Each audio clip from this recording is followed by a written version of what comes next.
Okay, I'm live. Oh, people already here. So, yeah, so today I wanted to talk about, obviously, the lot of drama has been happening on my channel, and I had a lot of hate directed to me last couple of weeks, last 9 days maybe. Overall, I found it pretty funny. A lot of mental people really on these anti-SJW channels. It's quite funny, to be honest, but depressing at the same time, really, because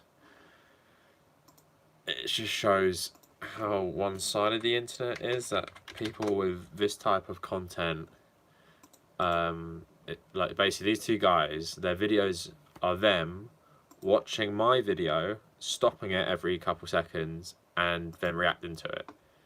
And they haven't done any prior research. Sometimes I'll have a point and they don't know what I'm talking about, and instead of maybe researching it, they'll just say I'm crazy for saying it, despite it being a real thing.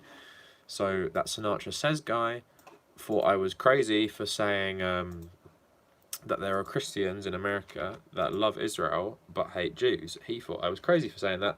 I made a whole video on it. It's called Christian Zionism, so just crap like that. I'm just going to tweet this out. So live streaming now. Come and join the party. Alright, tweet it out. There we go. Okay, let me get the chat up on my computer. Hi everyone, thanks for joining already. So Kennedy's saying, I wish anti-SJWs would find my podcast, that gave me so much clout.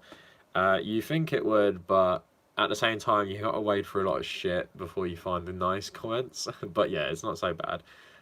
Pump Action Musket saying congrats on blowing up, Cav. Haven't blown up yet, but apparently I'm big enough that not massive, but a channel with 169k feels like they got to make a video on me. Dab for Cav. Oh yes. Zen pretending Sinatra was a conservative. Are you talking about me? I'm not.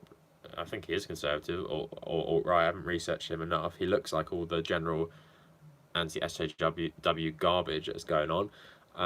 Dabs, yeah, thanks dabbing. Dabbing in mind, but yeah, dabbing's still good. We got to bring it back. Dabbing existed before Trump was president, so that's how you know it's good. But alright, let me post this on Reddit as well. Might as well.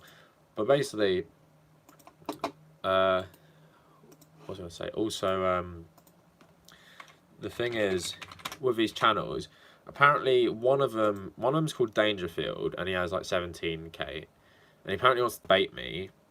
But the thing is, I'm just not that bothered. You're getting butthurt that I called.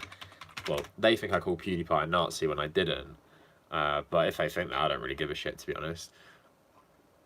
But they're all so annoyed, and they're, you want to debate me on what? And the thing, what annoyed me about this whole like argument, they were like, you're taking PewDiePie out of context. Context matters. Context matters.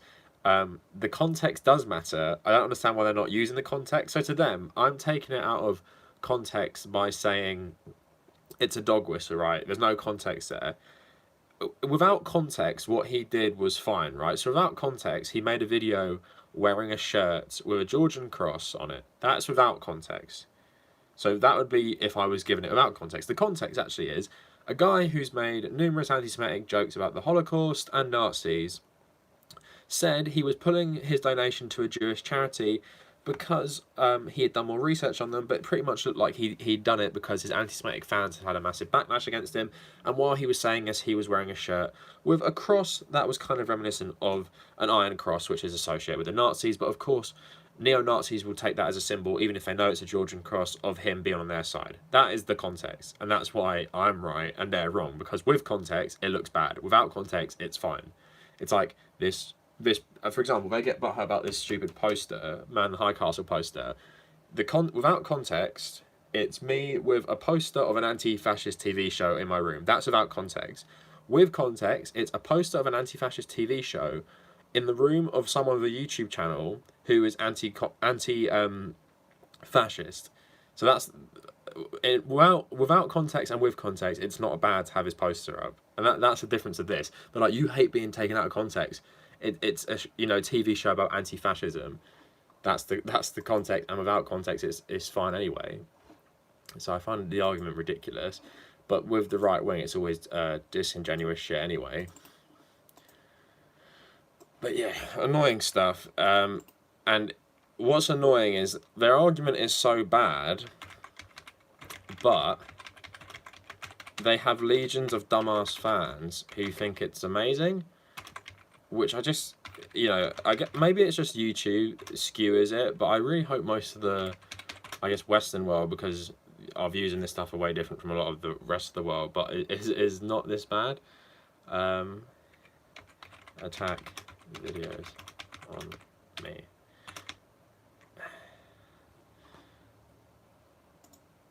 Can I not post this? Sorry, one sec. Oh, here we go. But yeah, the thought of debating them. I'll read the comments in a sec. But debating them with any of this crap, no thanks. And they'll see it as a sign as like, oh, you're scared. You think you're gonna lose. That is totally not it. I just don't give a shit enough. I'll talk about it on this, and I'll talk about it on the podcast or the live stream, the surfs. That's the extent of it. I'm not going to go on their channel. Yeah, Hassan handed him his ass. Yeah, I watched a bit of that with the surfs. That guy is such an idiot. So Bubble Boy saying he's like right wing but politically illiterate enough that he doesn't realise that. So what does he think he is? Does he think he's like not right wing? Because he definitely is by his views.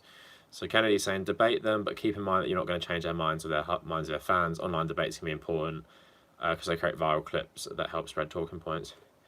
Yeah, I guess it's just like I don't care enough. Like I made the PewDiePie video. Let's be honest, I made it partly because it was a popular topic, not because I'm really outraged. Even though I do think he's a fucking dumbass, and there's problems with the biggest YouTuber on the platform having these sorts of views and jokes and stuff. But I'm not like I don't think I've watched like one PewDiePie video apart from a bit of that video. Pretty much the only one I've ever watched. So Pump Action Mustard saying, I just have one question to ask his fans defending him. Why isn't he saying anything where you're making all the effort? Yeah, exactly. Zen saying, you can actually manage to convince a few people, even if a small minority, and if the debate goes well, you could increase your sub count potentially. Yeah, I guess so, but I think the time's passed now, I think. Anti-cock fascist, yeah, that's me as well. I stumbled my words there. Yeah, the real vocal ones are either like 12 or have like alt-right sympathies, and they haven't noticed yet. What I like is I like when they leave me loads of comments while they're watching the video. I just had a recent one. Someone left me like 4 comments because they're going through the video, getting angrier and angrier. That just makes me laugh, and I don't even reply. And I just kept replying to these massive essays. I was like, bro, I don't even care. I'm not even going to read your comment. And putting like the crying face emoji, which is so annoying. I know like people hate that one. And they're just getting more and more mad. Because honestly, I don't give a shit what you're saying. I'm laughing that you're taking it so seriously. He thinks he's apolitical or centrist. No, he definitely... Look at his channel. He literally supports all the alt-right figures. He supports all the conservative figures and hates all the liberals, leftist ones, or whatever. How can that guy... He literally apologised. He was making an apology... what was he saying, actually? There's one thing. Oh, he said that PewDiePie saying the N-word and then saying it was an epic gamer moment wasn't wrong because it was an epic moment. That's the sort of logic we're dealing with. The people who love facts and logic, that's how you get around screaming the N-word on stream to your fan base of like millions and millions of kids. Hi, Mama Pastor Orcs, thanks for joining. I only do these debates if you're up for being a troll. Fight trolls or troll, yeah, I guess. All Debris MV said, bro, I'm new to your channel. Can you do a short A presentation? What's an A presentation? Nathan Drake. So you like Uncharted, or you just called Nathan Drake? Hi, I binge watched your channel last night. You're doing great here with the good work. Thank you, Nathan. That's very nice of you to say, and I appreciate it. If you're still here, did you like any videos in particular? Always interesting to hear. I did a survey on my channel once just to see what people like, and they like the theoretical and general political issues a lot more than newsy stuff. So yeah, there's no bad publicity on YouTube. Yeah, exactly. People were saying like, how do you feel about the dislikes on this video? I'm like, I don't care. If I got like, wait, let me check how many it was. It was like 1,000 something dislikes, but it was like 800 likes or something. Let's have a look. So I hate the YouTube Studio. Creator, the old one is so much better.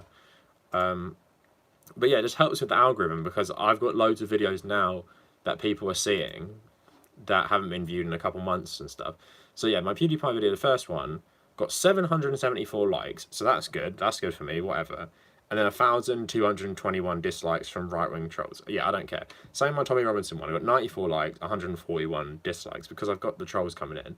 And then I got another one, my second PewDiePie one, 422 to 136. So that's good. That's all good for me. So if it's negative likes, it still helps me with my channel. So I don't really care. So JT VJ saying, keep it up, calmly dismantling the people trolling you is the only course of action you're doing. Great, thanks a lot. Yeah, I guess it is. I don't think they're trolling me. They're sending trolls to get me, but they're being serious, and I'm just trolling them in response because yeah, I just think they're ridiculous, to be honest. You're wrong about Anita Sarkeesian though. Yeah, I made that video a couple months ago. Maybe I should go back to the topic, because I only saw that one video of her talking about Hitman, which obviously, okay, in that context, when I've only seen that clip in terms of not doing enough research on her, that is, what she's saying isn't true in that it encourages you to kill the hookers in Hitman, but yeah, maybe I should do a bit more research on her. Pump Action Musket saying there's nothing more pathetic than a commentator who live tweets his post if they watched a video. What type of people does that?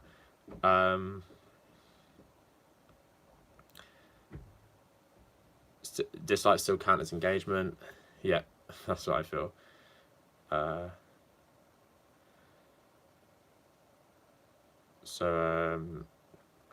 But yeah, the other guy, let me type him in. The other guy who made a video on me was a British guy. The only thing I can say about him is at least he didn't hide his face, which I can appreciate a bit more, because a lot of these right-wingers have to hide their faces. So yeah, this is the guy who made a video on me too. So not as big. So here's the video on me. It's that one. 30 minutes, come on. They both stretched this 10-minute video that I made out into like 30 minutes. So that there's the guy. And to be honest, I barely even watched this one. I wrote one thing. I just wrote another edged lord, alright dickhead, how fun. Although I must say this one actually made me laugh, because it actually did make me laugh. Obviously got some more comments, and look at all these. If you guys want to feel better about yourselves, look how many hate comments I get. These all people talking so much shit about me. This is only a 4K. This is only a 4K one. So look, all of them saying this crap. I don't not even gonna fucking read it. And then if I go on the Sinatra Says one, if you want to feel better about yourself, you don't have all this negative attention. Yeah, so look, 76k, 5,000 likes, and they're all just saying the most horrible shit about me. And it's just, okay, I don't even know. Some people saying I'm miserable. I'm generally quite happy person. I'm dog whistling to Nazis. Yeah, lots of stuff about the man in the high castle poster. That's how dumb they are.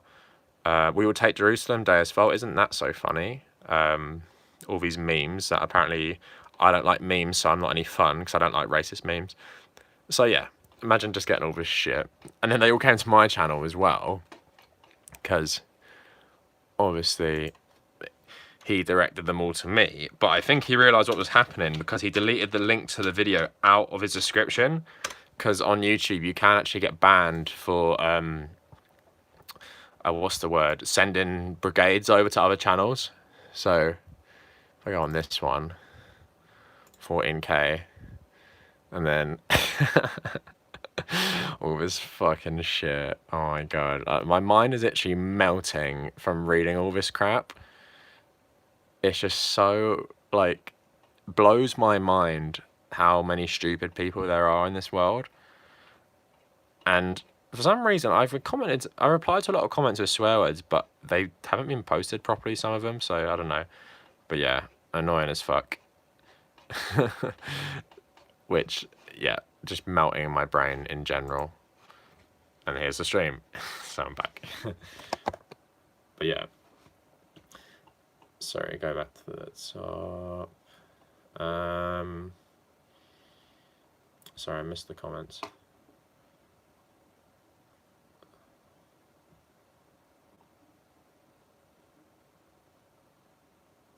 She's technically correct, but yeah, from the video, when I first saw it ages ago, it did seem like she was saying it incentivizes you to kill the hookers, and then in the video she starts like playing around with the bodies. Obviously, the goal on Hitman is not to do that, but that was mostly my only exposure to her. But yeah, maybe I was a bit naive. I do regret some of the stuff I said in that video. I don't believe a lot of it anymore. So she blocked you, which for nothing. I should have been more detailed. Yeah, I should have been. Okay, sorry, you're talking about something else now. So she became a lightning rod. Yeah, okay. I am bad for just criticizing her. I guess I wasn't as aware of these YouTube hate mobs, and especially now I'm aware of them. You know, how you can quickly turn into, not like I'm a poster boy, but oh, look at this SJW. Like, that's something I don't understand. I don't even think SJW is a thing, because how am I like the traditional SJW? I don't understand how me and a lot of other people are similar, especially my stance on religion in general, like hardcore anti-religion, and I've spoke about it at length, including things like Islam. It's not like I'm so PC I'm not going to say it. So I don't understand how I'm exactly the same, but that's just, you know, this whole cultural Marxist stuff. It's just the same, just painting everyone with the same brush to really scare you. And I guess to make an entity you can easily whip people up into a frenzy about.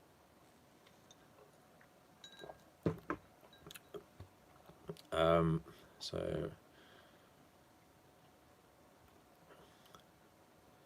people are talking about other stuff. These big alt-right channels should know better than to give attention to smaller bread tubers.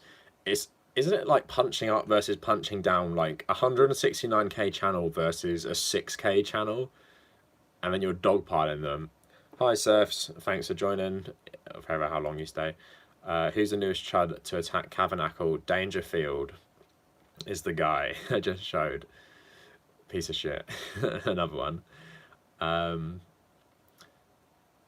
It's a secret communist gathering. I hope so. If only people were communists instead of petty bourgeoisie liberals. Yeah, but it's better than them being conservatives, although liberals can be very annoying as well. Especially the anti-Bernie crowd or the pro-Hillary crowd. It's divide and conquer, and we're indoctrinated into it from birth. You're talking about the SJW thing, just putting people into little categories to then sort of, you know, I guess get rid of them. What is crazier, Christianity or Islam? It really depends. Christianity is I think it's a bit less flexible in some things. So, for example, Islam is more compatible with the idea that the world is billions of years old, whereas Christianity, fundamental Christianity, isn't. But then Islam has some other things, like anti-science things, like about how mountains are pegs put in the earth to keep it stable, rather than being the result of tectonic movements. So it really depends. In terms of craziness, the Bible is a lot longer than the Quran, and there's a lot more craziness in that, because there's also multiple versions of lots of different things. So, for example, the end of the world is described like 4 times, and it's pretty different each time, but it's totally insane. You know, the mark of the beast, and these beasts with 4 lion heads, and it's just completely crazy stuff. Someone's on like bath swords and they wrote it. So, can we talk about the fact Jordan Peterson is in rehab? Yeah, we'll get to that in a sec. Speaking of Bernie, he raised $1 million, doesn't he? First person to do it. Or what was he? Raise it in a certain way. Sarah saying, SJW is now used out of context. Before it was an army on Tumblr. I used to be in it before it went way too far. So SJW at least was a popular clique. Yeah, I don't think it's a thing though, in terms of you just label everyone on the left as the same thing. Because when I made that video about anti-SJWs, I don't think it really makes sense that you paint everyone with the same brush. And it just reminds me of this cultural Marxist shit, which is obviously linked to fascism. Like the cultural Marxist, like that's the thing. You know, Jordan Peterson in rehab, I don't really give a shit, to be honest, because obviously you can feel bad and hope he'll recover, but in my opinion, he's a piece of shit. So I don't really give a shit. He's going through a hard time, especially when he helps. You know, when he shifts the culture in a certain way, I'm not really, you know, I don't care about his well-being, especially because a lot of his intellectualism is just repackaged misogyny. So yeah, I don't care. All religions are the same. Not necessarily, but they can all be used the same. Liberalism is a capitalist con that serves neocon shit. Yeah, I guess so. It's I guess it's people who aren't bad people but are just too greedy, I guess. Nathan saying, I'm completely with you. I did and still hold some anti-PC views and don't get super outraged over online culture war stuff, but to most right wingers, I'm an SJW because of my general ideology. Yeah, exactly. So people saying, a thing I constantly get, especially in the PewDiePie video, which is weird, so it wasn't even about this. It was like, you love Islam. And then the Tommy Robinson video, it's always like, you love grooming gangs, you love Islam, you're a Muslim, because I'm not a total racist.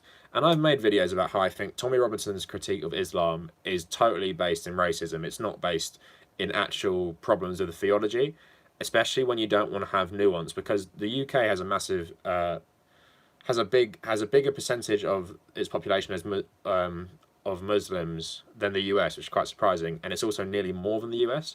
But of course, it's not just all from one country. Not all the Muslims here come from Saudi Arabia or anything, and different Muslim countries are extremely different. You know, Morocco is very different from Saudi Arabia or Iran, for example, or Egypt, or Palestine is very different as well.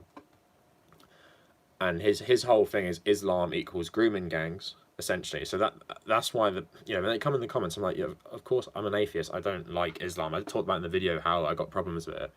Doesn't mean I'm gonna love Tommy Robinson because he said some racist shit about what he thinks are Muslims. What he really means is a general term for Central Asians and Arabs.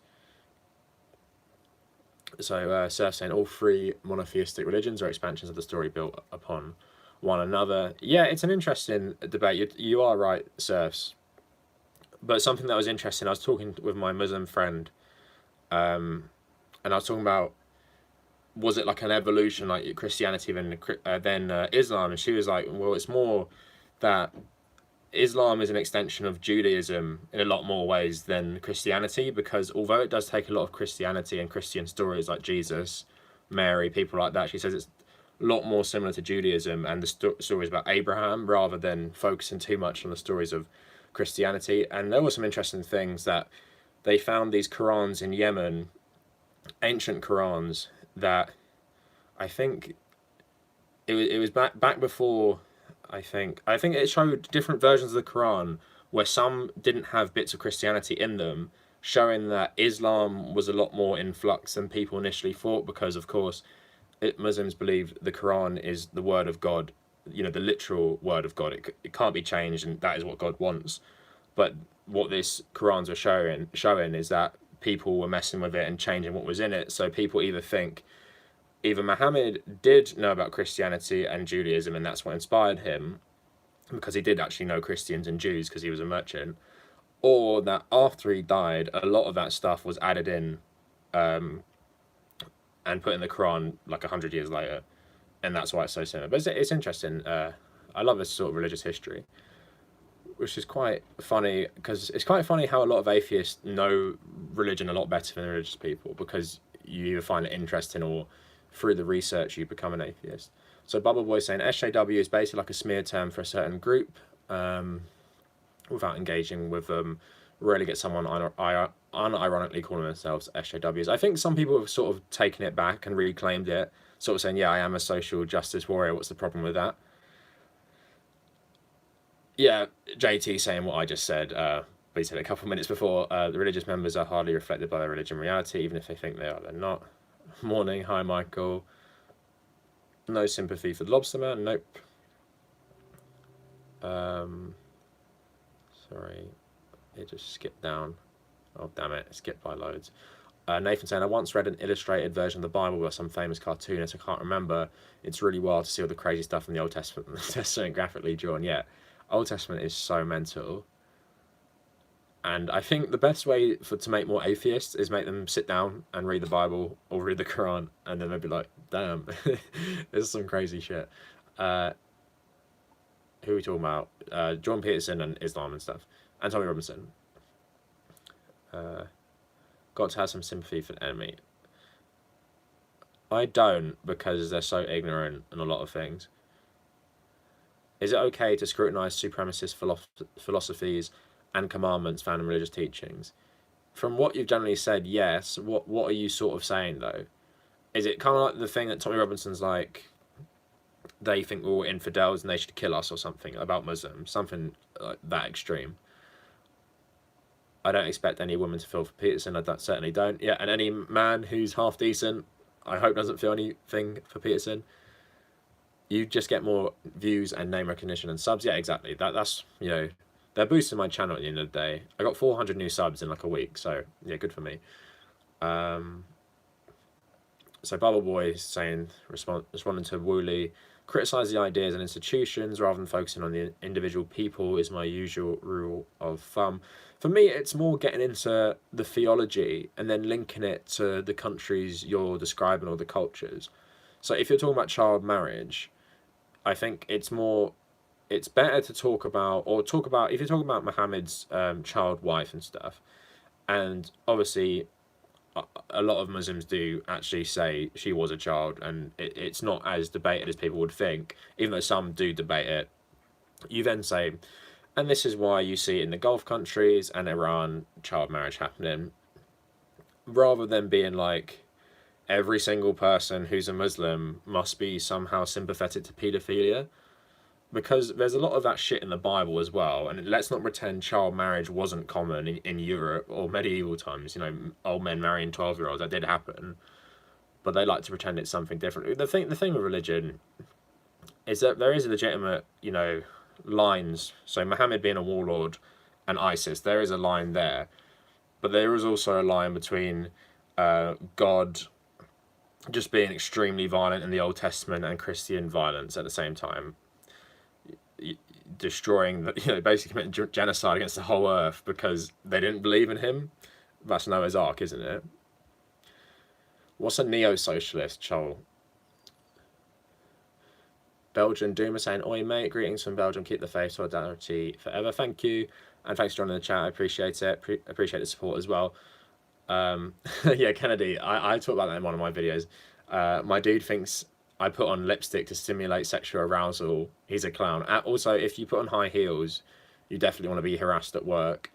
Andy saying, I had some good fun in your comments on the Tommy Robinson video, very enjoyable. Yeah, thank you for doing that. I appreciate everyone who starts these big attacks in the comments and defends me.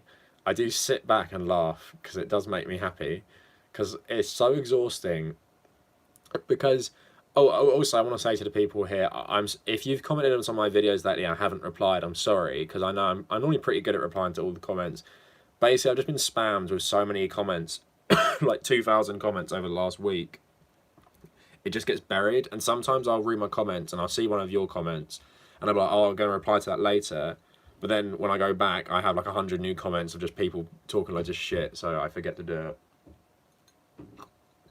Yeah, but I do thank you, and I do literally read all the comments.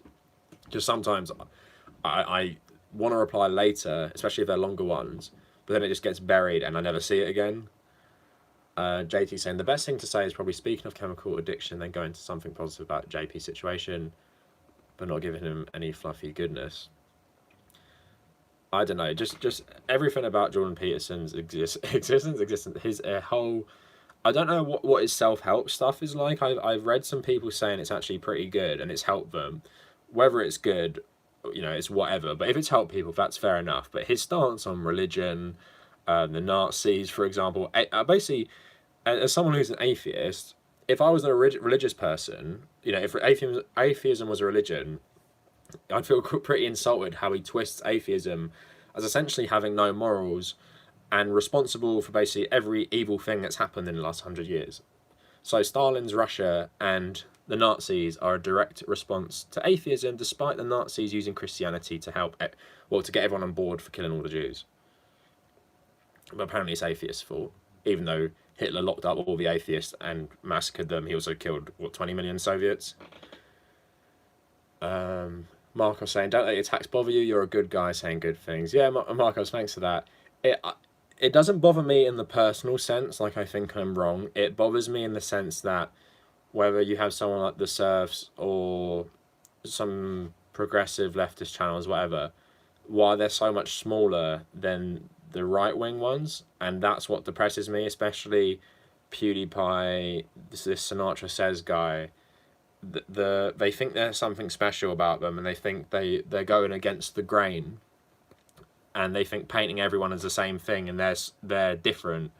But in reality, the thing with conservatives, I was thinking about this the other day, when you go through history, especially recent history, none of the heroes of the past are conservatives. No one, who's sort of elevated were people pushing for the status quo. So Martin Luther King, Bernie Sanders is a recent one, and then you have people, the suffragettes.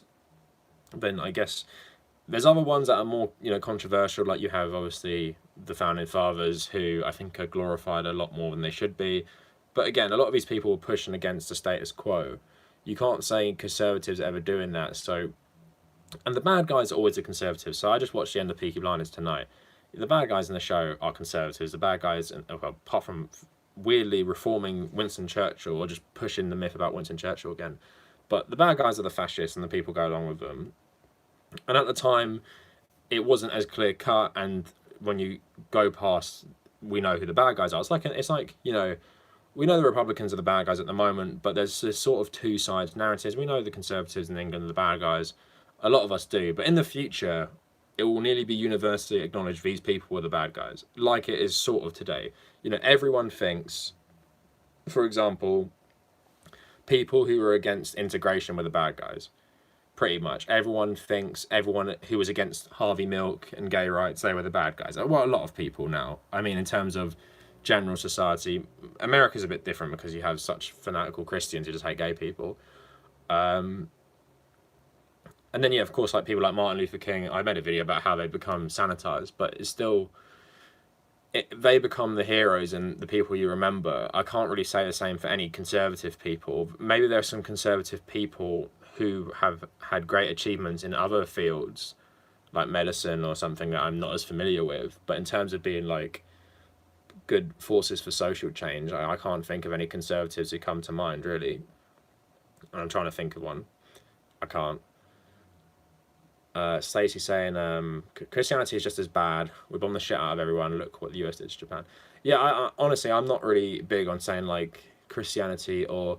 The thing is, if people say Islam is worse based on the last 100 years, but then they fail to recognize the 2,000 years of horrible history of Christianity.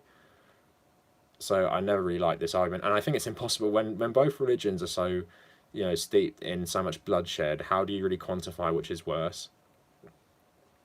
I guess Christianity gave us the Holocaust. There we go. Christianity is worse. No, I don't really know.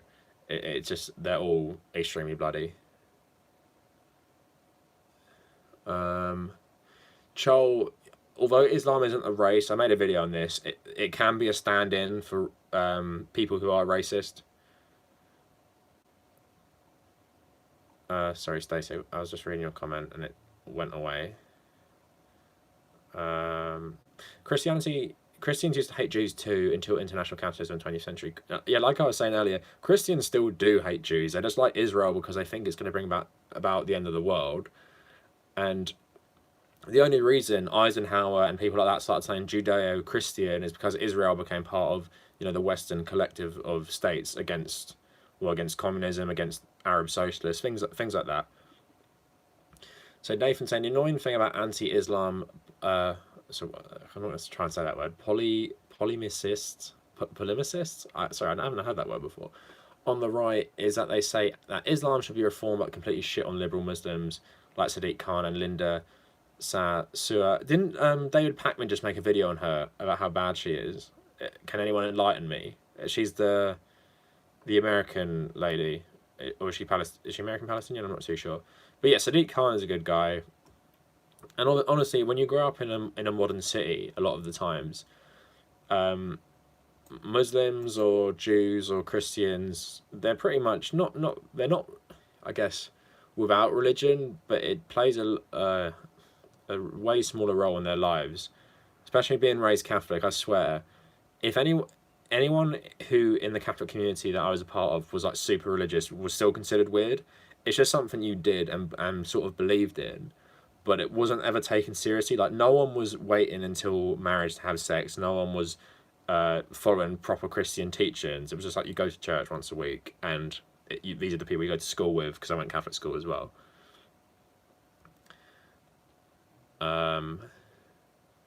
JT saying atheism is great. You suddenly lose so many fears. Perhaps you gain exist. Well, I can't speak today. Existential space horror. Hey, that's sort of the fun. Yeah, but that's part of religion, isn't it? Deluding yourself into, or making yourself feel better, because it is quite, awful to think when I get to 80 or 90, I'm literally just waiting for death and that's it forever.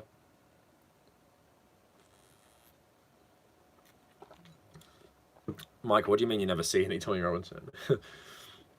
Nathan saying in the US, Muslims are more progressive on social issues like gay marriage and than evangelicals. So it's rich for conservatives to imply that they are so much better. How many? I'd like to know the statistic. How much of the Muslim population in the US is African Americans? That'd be quite interesting to know, just how different that makes the Muslim community. But yeah, especially Muslims in cities, or just religious people in cities. Conservative religious people are always more rural. So Sarah's saying, being out of Tumblr for so long, I'm baffled at how it's its own little world. People outside have no idea. I think that goes with a lot of niche social media, like Reddit. I wouldn't say Reddit is niche, but in a lot of countries it is pretty small. I don't know anyone else. I know 2 people use Reddit out of everyone I know. People don't even know what it is. I guess Tumblr, if people know Tumblr, it's a bit more famous, but no one really uses it. Yeah, Kennedy, isn't it? In the southern states, you can still marry like some states you marry like 14 and 15-year-olds. So in the hadiths, not every Muslims accept the hadiths. Okay. Bubble Boy saying, let's criticise Islam for child marriage while brushing all these allegations of child abuse against the Catholic Church under the carpet. That's the right wing. And also, let's brush the allegations. Let's defend the people caught up in the Epstein scandal.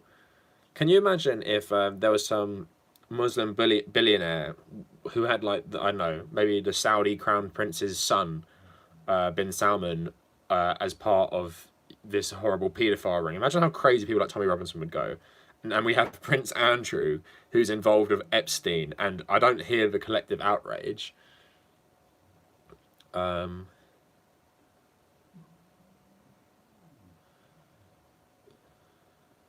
Okay, Nathan saying Peterson's life advice isn't anything special. Hitler was Catholic. Even if Hitler was an atheist, nearly, I think it's like 99% of Germans at the time were Christians, so...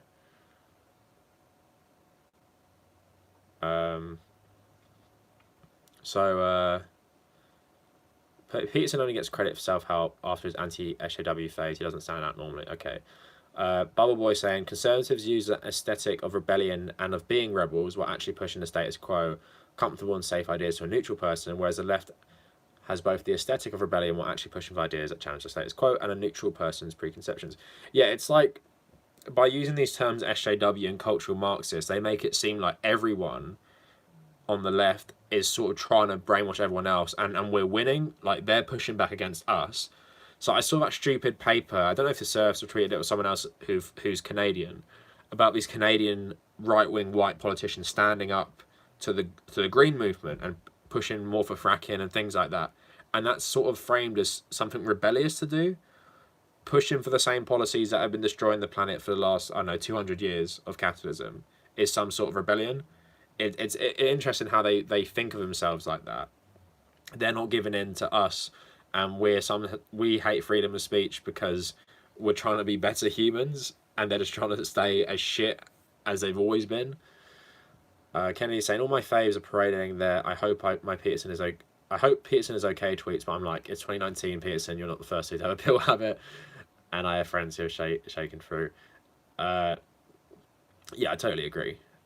There's, how many people? 8 billion people in the world.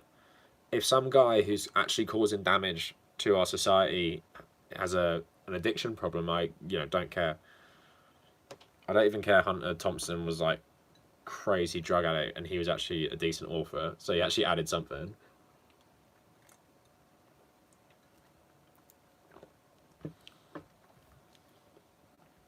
So yeah, Bubble Boy with another good point. People just prefer safety and comfort and feeling good about themselves. Exactly. It's hard.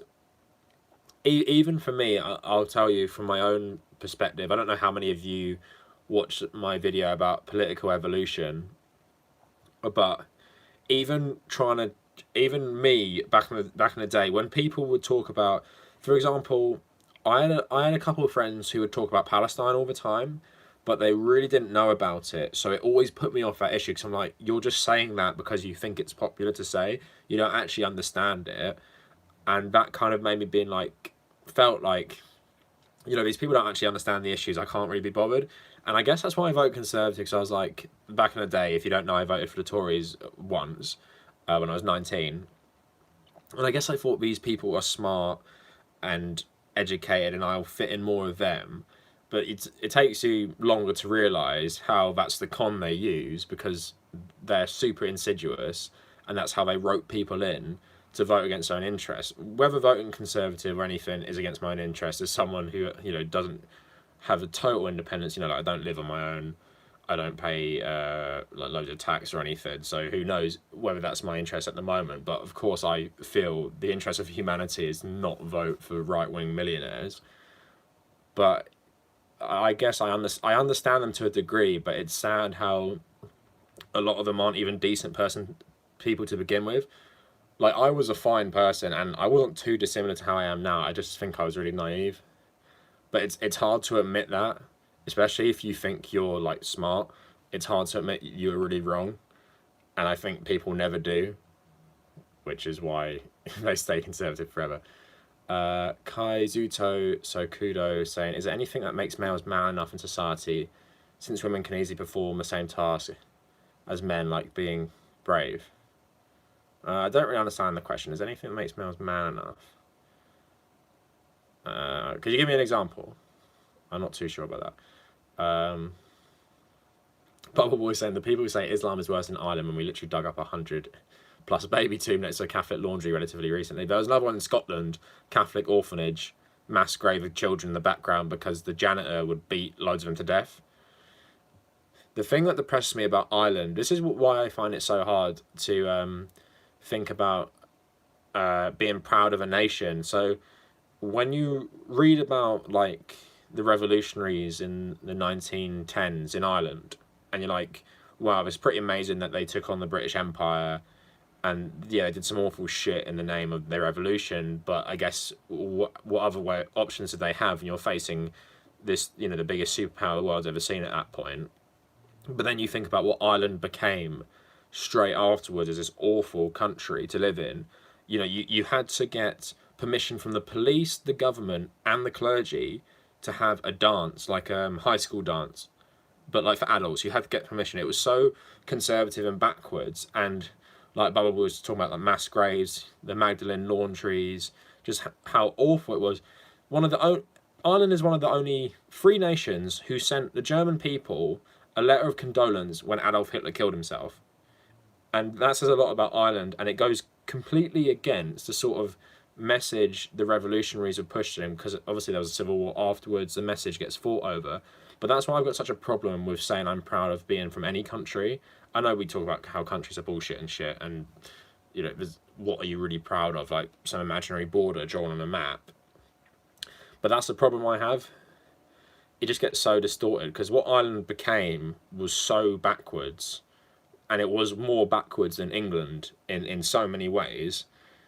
So I'm not too proud of Ireland in that way, but I'm proud of a lot of the Irish people for standing up against the British Empire and standing up against, centuries of oppression.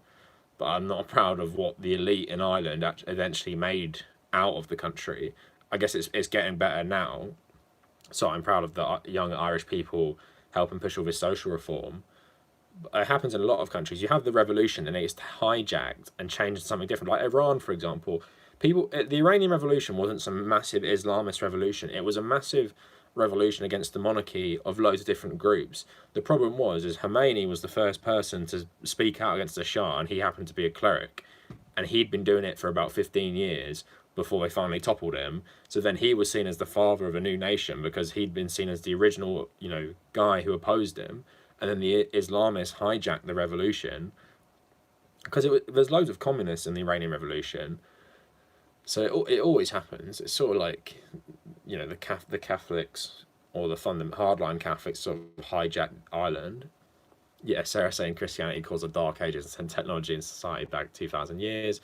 Linda Sassou is dope. Okay, I'm going to keep reading, see if anyone said anything else about it. What's your view on Majid Nawaz? I really don't like him. He's like an anti-SJW, always talking about the left and everything. My dad said I should like him because he used to be in like some sort of Muslim Brotherhood cell or something. But I don't like what I've heard of him. I mistrust anyone who tries to push a Judeo-Christian line. Yeah. For me, it's just a stand-in for white supremacy, if I'm honest. Nathan's saying the best thing they could find on her was she pointed out Saudi Arabia has maternity leave and she likes the Islamic banking. Obviously a secret Muslim Brotherhood operative. Did anyone watch the David Pakman video on her?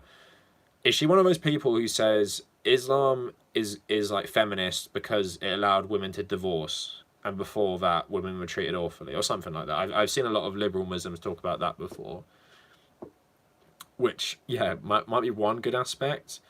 But they talk about that. I think this one Muslim guy, he's quite prominent on like liberal Twitter.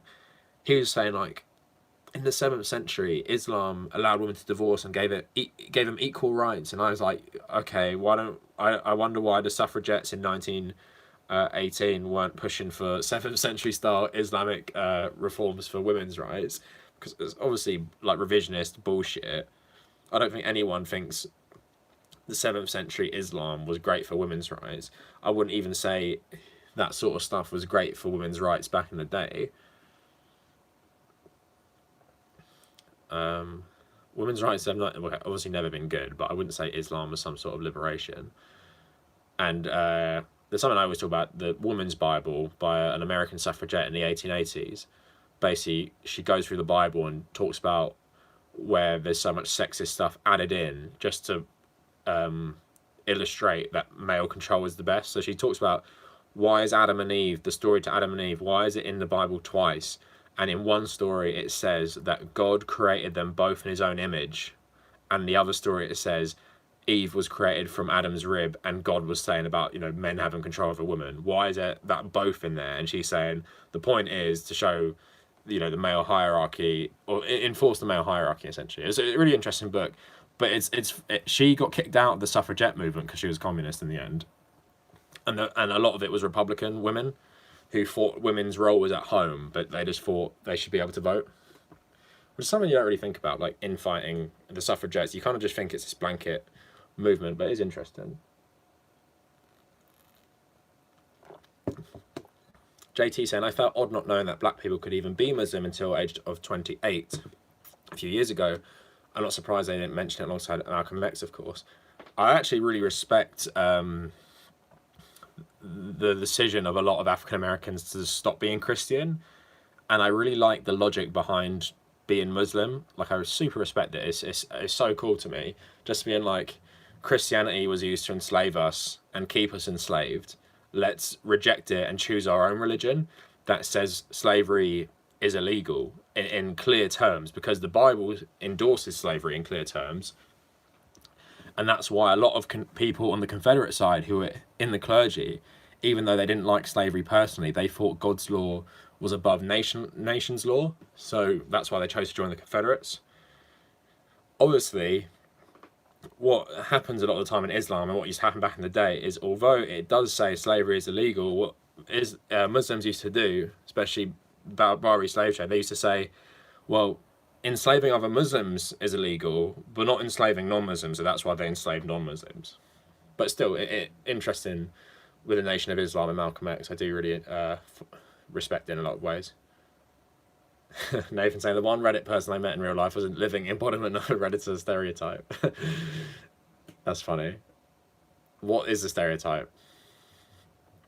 Majid isn't productive. Mehdi Hassan, yeah, I like him on Twitter as well. He's brilliant though if you're looking out for a strong voice on the topic of Islam in the UK. Doesn't Peterson have a film coming out? Oh, does he? Is it a documentary? Hitler was a Christian. That doesn't make sense since they tried hard to shut down religion down.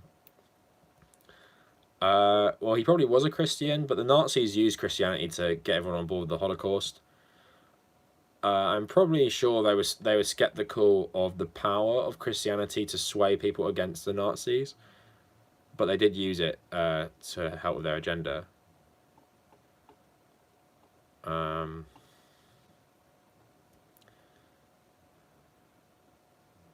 Postmodern neo-Marxist, silly term for someone who doesn't like anything about Marxism or postmodernism, wants to make some leftist boogeyman. Yeah, Peterson is super paranoid about all this crap. Conservatism is the new punk rock, so it makes me laugh to this day. How can anyone believe that? Because the power of conservatism a lot of the time is that they don't fight each other because it's just a hive mind. That's the reason Tories and Republicans often do so well, because there isn't a lot of infighting. What the Tories do so well is when they decided someone has to go, they all pretty much unify, stab that person in the back and throw them out, like they did to Margaret Thatcher. It's usually like one of the most notorious politicians they had in their party, someone who had one of the longest serving prime ministers. When her time was done, they all just shanked her in the back and got rid of her.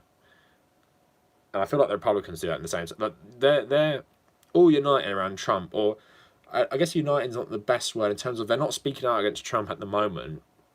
But when it's his time to go, they'll stab him in the back, and then they'll act like, we never supported him anyway. It's like what they did with Bush and the Iraq War, and how a lot of them had turned on Bush in the 2016 Republican primary. It shows you they all switched in the end. It's something I wish Democrats do a bit more. They should turn on Obama, turn on Bill Clinton. I wish they would. But it's annoying how unpopular that'd be. Like Bernie Sanders can't be like, a lot of your problems today come from Joe Biden and Bill Clinton and Barack Obama, not just George Bush and Donald Trump.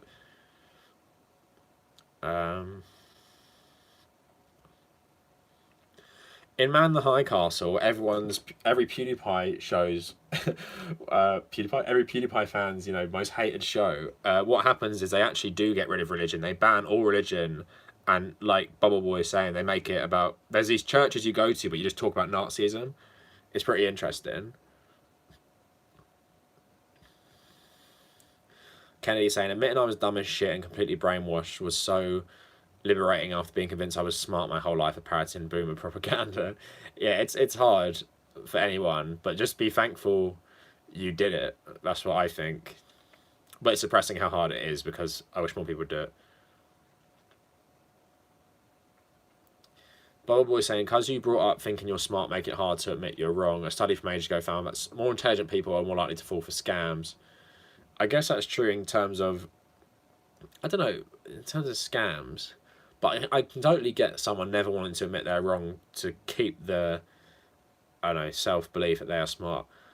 So Bubble was saying the Irish Revolution's also tying to stuff about revolutionary figures being stripped of their revolutionary ideas, like pre-Civil War leaders. A lot of the leaders were socialists and the like, but post-Civil War, when they formed the actual state, they're mostly gone and replaced with run-of-the-mill Catholic nationalists, and like to the point where most Irish people think of James Connolly as a great revolutionary hero, but don't know he was a socialist who wanted Ireland to become a socialist state. Yeah, it's a lot of that happens. One of my ancestors is Sean McDermott, who wrote the Declaration and planned the Easter Rising. And like that sort of stuff is pretty, not inspiring, but it shows they were against the status quo, but then the actual, what became of Ireland is super depressing. Operation Ajax or Ajax probably better, because that's what it is. Ajax is the football team, but obviously it's the same thing.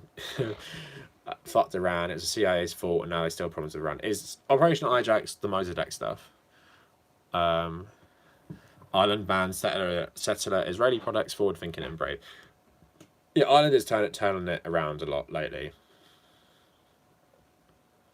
So Persepolis is a great graphic novel about the Iranian Revolution. The author and her family are leftists, and it's told from their perspective. Is that the inspiration for that Iranian revolutionary game? It's sort of like a graphic novel art style. Don't know if you've heard of it. The Archbishop of Canterbury believes gay sex is a sin. Yeah, the Church of England is trash, but it's better than the Catholic Church. It's more progressive on a lot of these issues, and they came out against loot boxes in video games, which I like. Eric said, I talked to Bernie this weekend after an event. I told him to consider you for vice president. He said he wants a female, but he'll think about it. Eric, did you actually meet Bernie this weekend? I know you obviously didn't say this stupid crap to him, but did you actually meet him? Sanders Cav 2020, yeah, wouldn't that be fun? UK was a leader in anti-racism because blackface used to be punishable by death. Sorry, did it actually? That's super interesting. Bernie putting Warren as his VP would bring a lot of anti-Sanders liberals on board. Yeah, I think that would be a good strategy. Oh, okay, because burglars would cover themselves in soot to stop being recognised.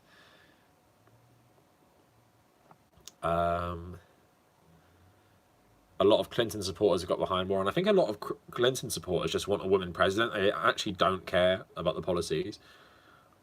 So Kaizuto is saying, he told me being man enough is all about being male or something similar to that.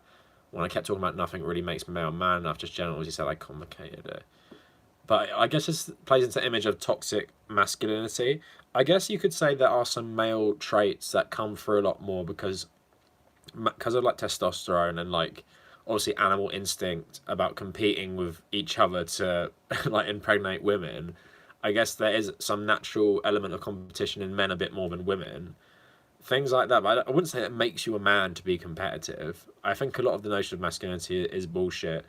That, you know, if you're, for example, if you're sporty or not sporty, if you're, I don't know, super independent or super muscly or something, I think it's, you know, just, I think it's just thousands and thousands of years of culture. Like, even the ancient Greeks loved those fucking statues of ripped bodies, didn't they? The Democrats can't be too critical of Obama just after his presidency because he represented the hopes and dreams of so many African Americans. Yeah, people just love him so much because of stupid memes. Biden should have stayed a meme. He would have been popular. Now people fucking hate him again.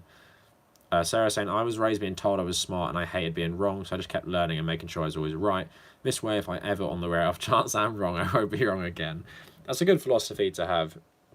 But it's hard to be right. The thing is, there's a lot of things that are so, you know, not rarely is anything so black and white.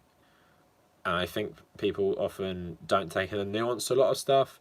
So, for example, when people ask me if I'm socialist and things, I often don't say 100% yes, just because a lot of my beliefs are quite contradictory to things like that. So, for example, because I did like international relations, a lot of socialists in the UK are super against Trident submarines. But as someone who thinks about like the changing tides of, you know, nations and stuff, I don't think having a nuclear deterrent is such a bad thing in a world where nukes are quite common, especially when you got a country like Russia, who, it's not really in the US where the fearmonger about Russia is a bit crazy because the US is so much more powerful than Russia, but because Russia is quite a big adversary to the UK and sort of threatens to mess with us a lot of the time, I think it's not such a terrible idea to have some sort of deterrent against them because our army is so crap. Because you see what they do in places like Ukraine. Like, for example, if NATO ended, which I think NATO is a stupid idea, but if NATO ended and then Russia started bullying European countries more than it already does, and if you don't have the means to defend yourself, what can you really do against them? You see what Russia did to Crimea, just went in there, because they know they're not NATO, well, Ukraine isn't in NATO, but it's like, you're not going to do anything.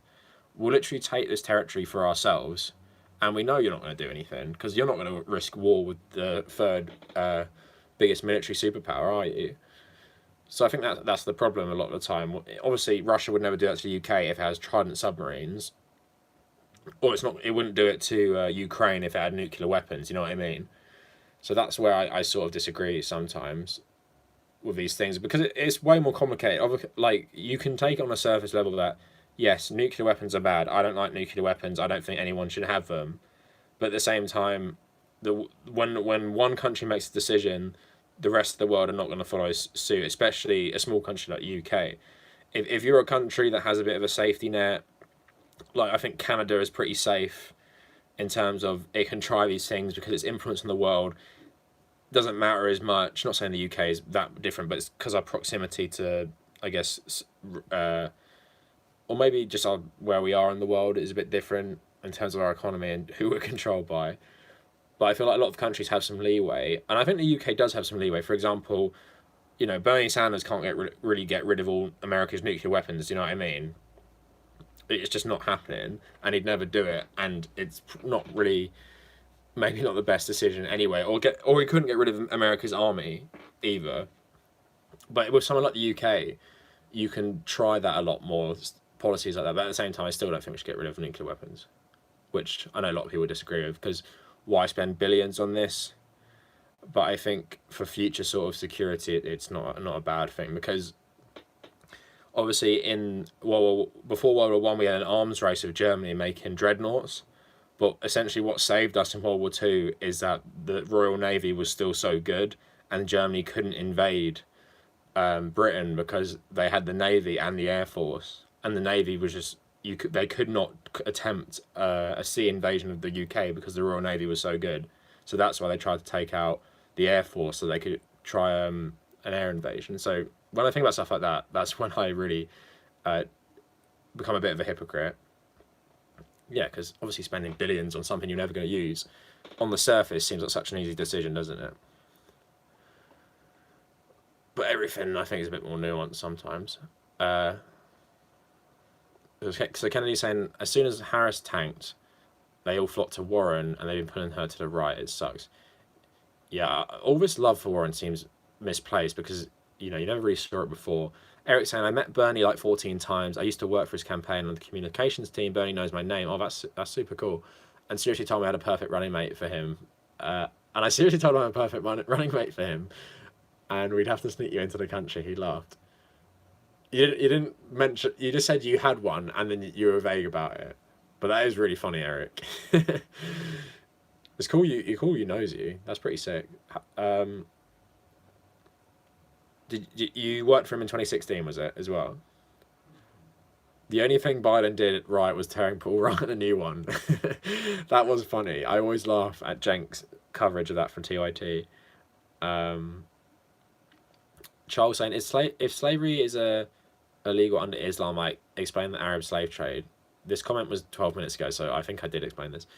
I'm really far behind in the comments, though.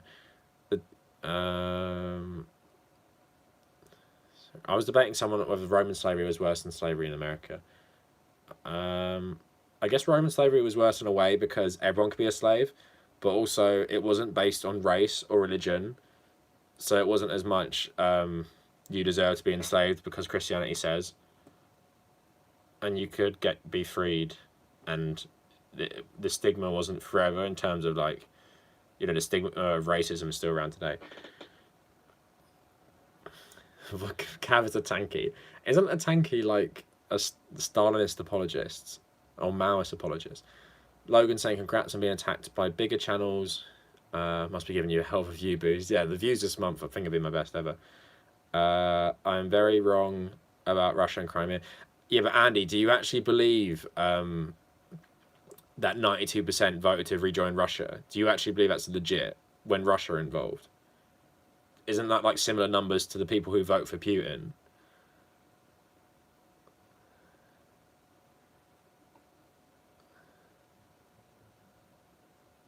It was a coup, though. Come on. It's not like Russia suddenly thought, oh, Crimea want to be... Suddenly they want to be a part of... I do get what you're saying about the US doesn't want anything joining Russia to make them a bigger part of Russia's territory. But at the same time, you don't believe that Russia actually care about the will of Crimea. Yeah, I know you're joking, Kennedy. Eric saying, I worked for Bernie in this campaign, actually, but I had to sell out and take a higher paying job because college loans and the cost of insulin. Oh, shit. Good you did it, still, though. Is it easy enough to get in and work for them? Or work for Bernie? Go watch some tourist videos in Crimea. What do they show? What's the benefit of watching that? I'm sure, there is a lot of ethnic Russians in there. but it does kind of sound like the exact same thing. Not saying Putin is the same as Hitler, but I mean, Hitler did that in Czechoslovakia. He's like, yeah, the Sudeten Germans, I must protect them. Let me just invade the whole country, which is mostly not Germans. It's sort of like what Putin was angling with Eastern Ukraine and stuff as well.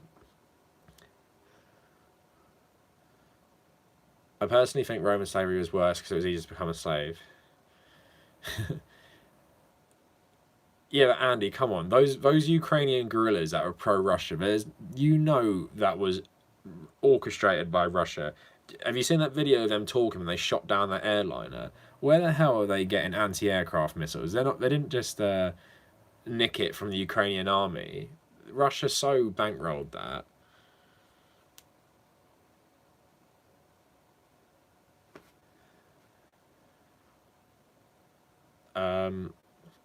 But in terms of Roman, whatever, slavery is always bad. I can't really make an argument for what is worse. I will just say Roman slavery is more slavery as human nature, whereas the slavery of Africans was like super specific. I'm going to just enslave this one group because of the color of their skin and because of my religion. Because they weren't enslaving fellow Europeans most of the time, were they?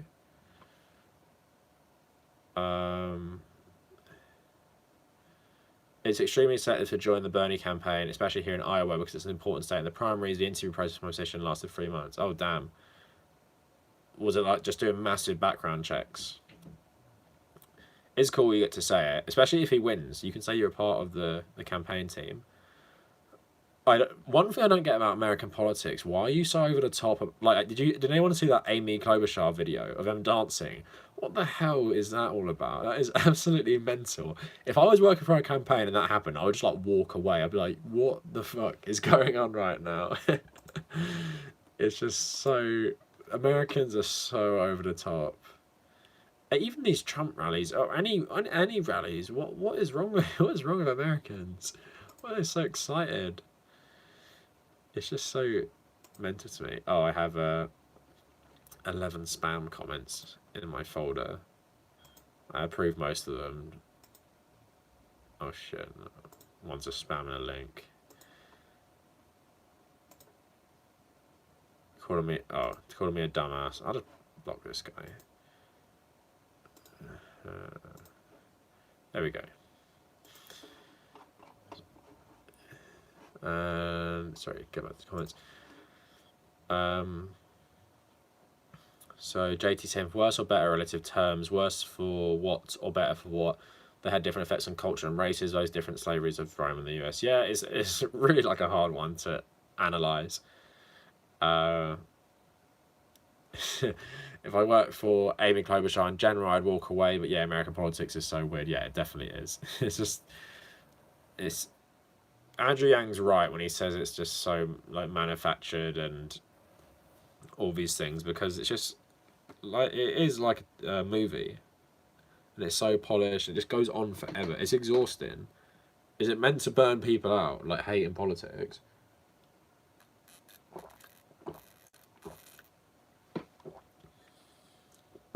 So JT saying it was worse for race relations, US slavery. Yeah, that's my main point about it. That's why it's different. Bob was saying Russian officials actually admitted their troops' presence in Crimea pre-referendum. April 17, Putin acknowledged the Russian military backed Crimean separatist militias, stating that Russian intervention was necessary to ensure proper conditions for the people of Crimea to be able to freely express their will. Yeah, that's what I thought about when I was reading up on it. Because obviously, yeah, the US put sanctions on it. Yeah, but Andy, do you seriously believe Russia were not involved at all? It was just some organic movement in eastern Ukraine and Crimea that they wanted to become part of Russia. Not that Russia have been interfering in Ukraine for years because they want to join the EU and they think it might be a pathway to NATO. Because the Orange Revolution in Ukraine, was it 2006 or 2004? They wanted to join the EU, so Russia shut off their gas pipelines, forcing them to not join. It's clear that Putin's goal is the same as Stalin's, is to have a buffer against the West. And it's the same, Stalin wanted it because, of course, Russia has been invaded by Western Europe twice. and it's where NATO are based, then it's where the invasion would come from. So they want as big a territory as they can as a buffer zone against the Western states, and that's what the whole Cold War was about, in terms of Stalin just taking all this territory to expand Soviet influence to keep that buffer zone. So if you're trying to say to me, Putin doesn't want Ukraine to become part of the EU and NATO because he, historic Russian foreign policy, I totally get it, but I still don't for a second think that these pro-Russian Ukrainian groups are somehow just super organic, not funded by the Russian government and not armed by the Russian government, because where the hell are they getting some of this technology, especially back in 2014 when it was really going to shit, all the conflict there. Like, where do pro-Russian militias get anti-aircraft missiles?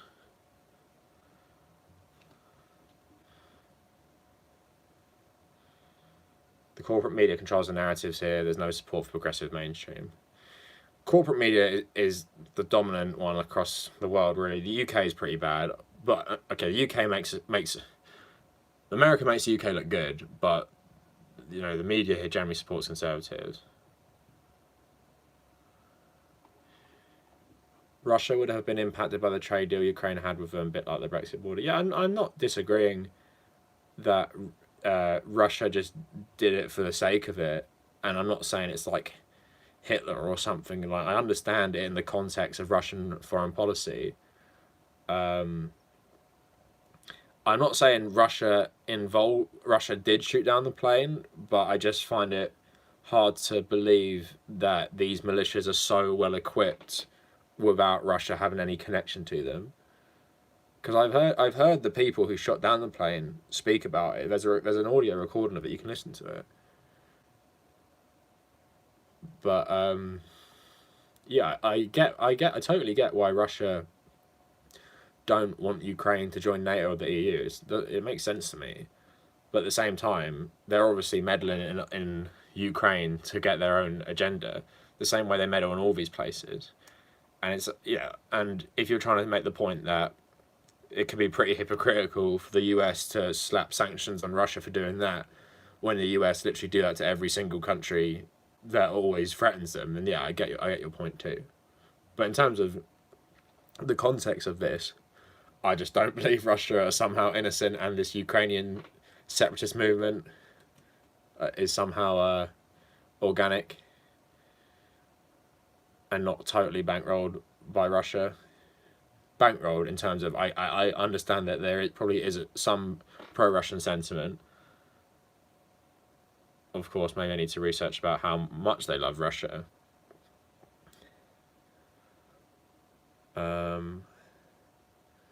So Michael said, I think the reason the US politics is such a circus because they try and sell politics for ratings. Yeah, they do that in the UK as well, but obviously it's just so manufactured in the US. It's more meant to be entertainment as well. US politics is the worst thing in the world. The pageantry involved is ridiculous, yeah. Some of the Dem candidates had fucking choreographed dances. Which ones? Is it the Kamala Harris one?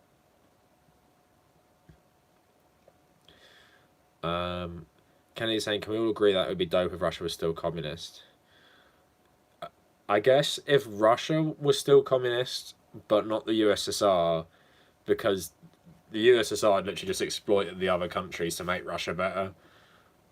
So I don't really think the USSR was great, because in terms of Russia, especially in the 60s and 70s, in terms of the world, it's a pretty decent place to live in terms of standard of living. USSR in general, not so great, because of how they screwed over all the minorities. Like the Afghanistan war, they just literally sent loads of Central Asians to die for like 5 years before sending in Russians. And the only reason the population, despite not really knowing what was going on, started getting more agitated against the war because loads of Russians started dying. Because at the first, they're just sending in like people from like Kazakhstan or the other more Asian Soviet states.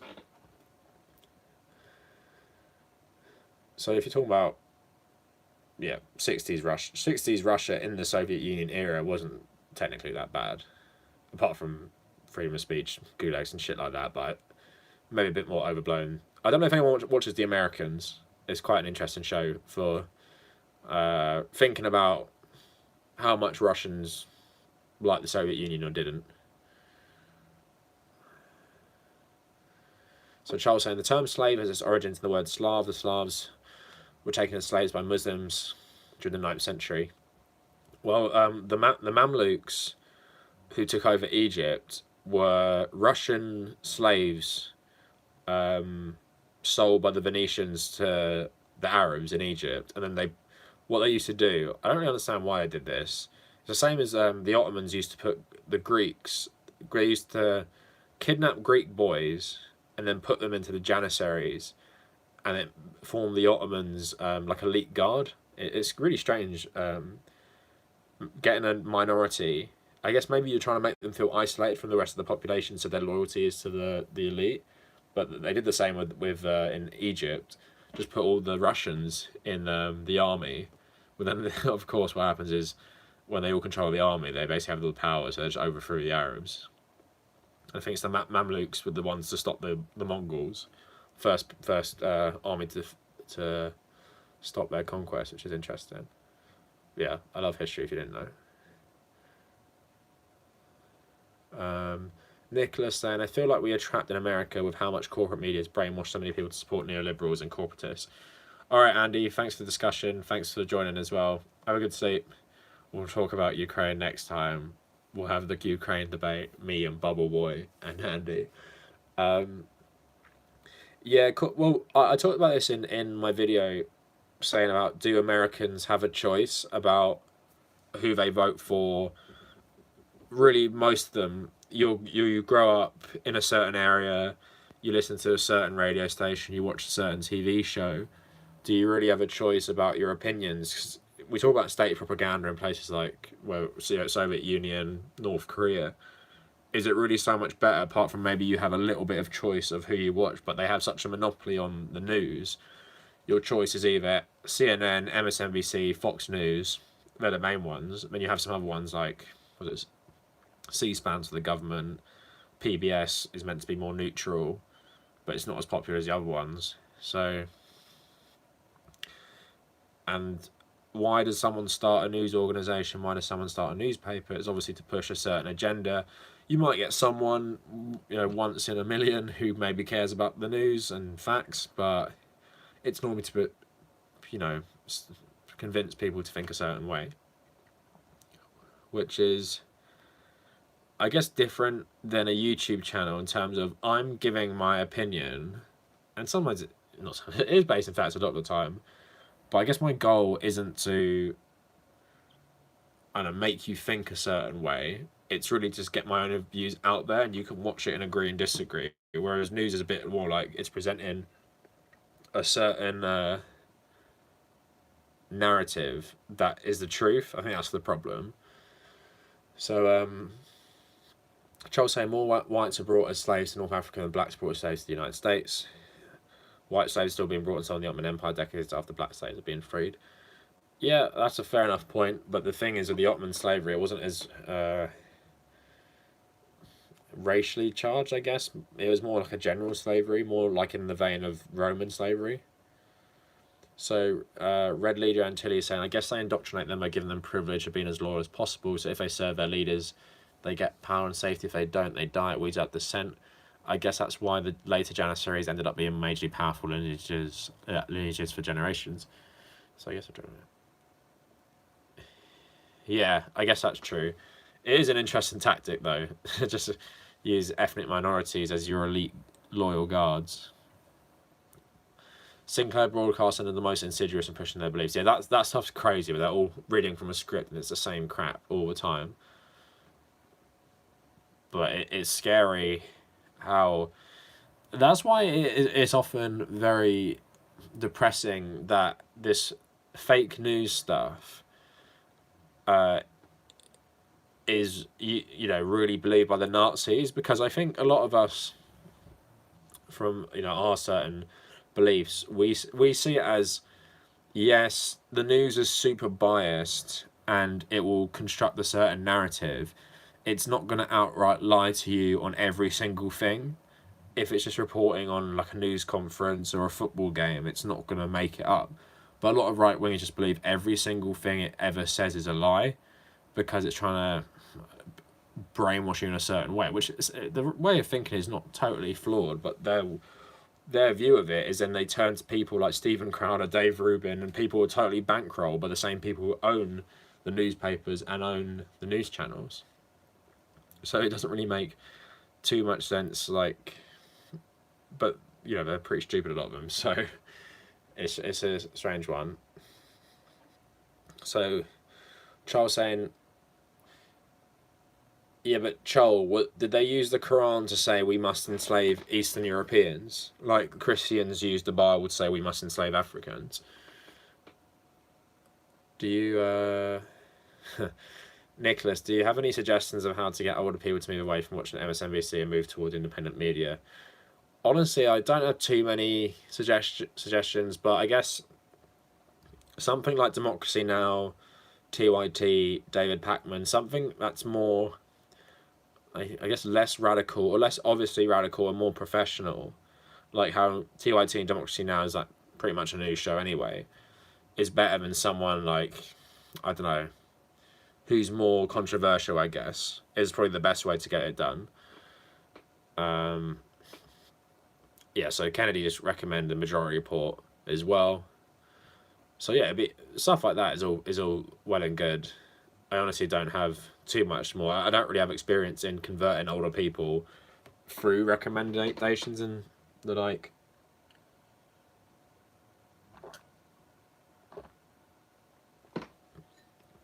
But yeah, at least you're trying to do it. But it's hard with older people because we're talking about how hard it is to change your views on certain issues. I guess it's even harder if you're like 60 years old and you've believed the same thing since you were like 18, and then you're confronted with this whole new reality, and it's, you know, so much harder to step out of what you've been believing. Nathan saying, I've tried to get my dad to watch Majority Report, but he thought they're too mean to Republicans, so he sticks to NPR and the BBC. Is he Republican? Or does he just not like meanness? So Sarah's saying, hook up your TV to YouTube and play progressive news wherever they are monopolising it. Then they have their chance to be exposed. And they'll get curious and they'll watch it. Yeah, maybe.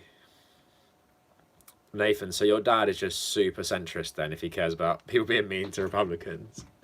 He just likes being polite. Michael's saying he's 60 and changing my views has become a necessity. Interesting. But what do you think about your views when you were 20? And is there stuff you still believe in that when you were 20 you believed in, and is it hard to move away from it? NPR, BBC is not Republican. Yeah, they're more centrist, aren't they? It's meant to be balanced, even though I think it skews really right wing, to be honest, especially in this country. Like recently, we've had a scandal. Actually, here's a funny thing about the news media. The Evening Standard, the editor of the Evening Standard is George Osborne, who used to be the Tory Chancellor. About, when did he resign? As we say, 3 years ago. And if you don't know, in terms of the government, the hierarchy pretty much goes Prime Minister, Chancellor, Foreign Secretary, so one of the top guys in the government. And his paper put out a poll saying Jeremy Corbyn was the least popular opposition leader of all time, maybe? Something crazy like that. And it's like, this is from the guy who was the second in command of the Tory government, the same government that pushed all this austerity policies, the same government that was totally opposed by Jeremy Corbyn. You expect me to believe, after knowing who runs this paper in this poll, and I'd like to know more about the polling as well. But it's just interesting, like, if you're ignorant, they can just get away with so much, and you can believe it's the facts, but I'm not believing some Tory-run newspaper about the British public opinion of the opposition leader. Bill was saying, yeah, that stupid power stance. Wait, I'm getting that up. Everyone, apparently this is a power stance, so Tory power stance. Oh my god, it's even got its own Wikipedia page. So here's a Tory power. Oh, come on. Give me the whole picture. What is this shit? Here we go. So, right, apparently this is a power stance, standing like this twat. So, what is this guy now? He was our Home Secretary. What is he now? He's, Javid. There's Theresa May doing it. There's this cunt, George Osborne, doing it as well. This is the Chancellor I was talking about. Yeah, he runs the fucking Evening Standard. He put out the poll that Jeremy Corbyn is so unpopular. But yeah, look at them all. Imagine standing like that and thinking it's cool. It looks so awkward. That one just looks weird, but what is going through their minds? Even if there's some data to back it up, it makes you look tougher or something. It's so fucking stupid. Sorry, here we go. So,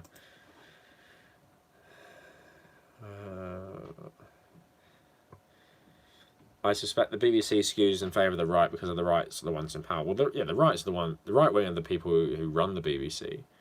And it's a little pipeline, isn't it? You go into politics and you go work for the BBC, get your own little show, like Andrew Neil. Not that he worked in politics, but super supportive of Margaret Thatcher. So, you asked Bubble Boy about the Irish parties being right wing. They look easy to push over. Yeah, American slavery was unique. I mean, the slavery of Africans is pretty unique.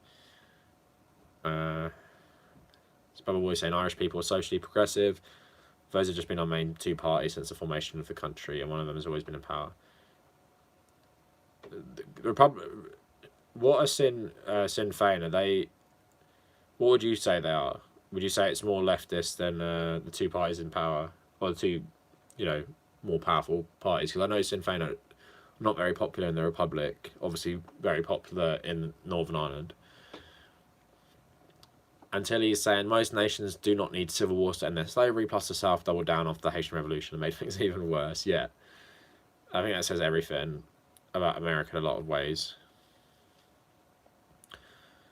Duke of Bud, I was more saying the American slavery is sort of just an extension of the general Western slavery by the Spanish, Portuguese, English, French, and Americans, who are obviously a lot of them just descendants of French and English people.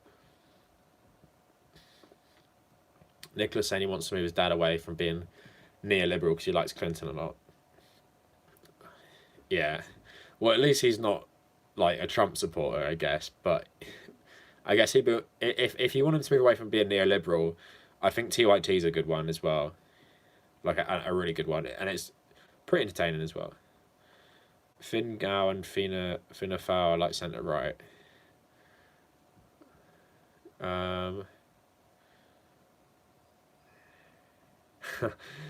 Yeah, your dad needs to learn a lot, Nicholas. Nancy Pelosi and Chuck Schumer, they're probably two of the worst leaders the Democrats ever had. They're totally useless. The Irish Labour Party seems massively bad. I don't know too much about them. Bold Boy and Sinn Féin are gaining ground in the Republic. They're way behind, but they're the third biggest party at the Mo. They're much further left than the majority party.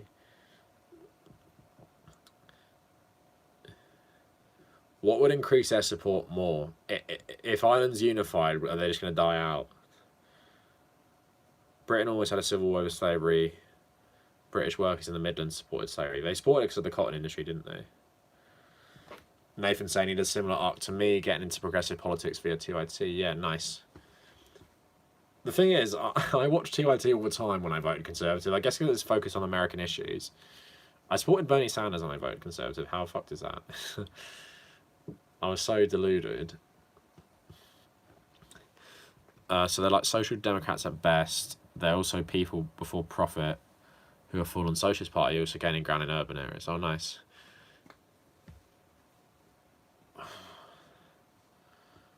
I was excited to see AOC finally stick it to the Dem leadership this week. Yeah, that was nice. She tweeted that the crisis is that they're not doing anything, which is true.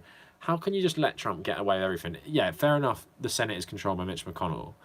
But what it means is just do nothing and not expose his crimes to the American people. So most of them remain ignorant on it. So blah blah blah saying Irish Labour Party sold themselves out and went into coalition with Fine Gael. Is it like the Lib Dems in the UK? Oh, I pulled my calf muscle so bad at football. It really hurts. I hate pulling muscles. It's actually the worst thing ever. So Bob was saying, if Irish unity seemed like a much realer possibility, I think Sinn Féin would gain a ton of support. Okay, they're not really jazzed on the whole idea. It'll be interesting to see if it happens one day. I think it'll happen do you think it'll happen in our lifetime? Let's say next 40 years.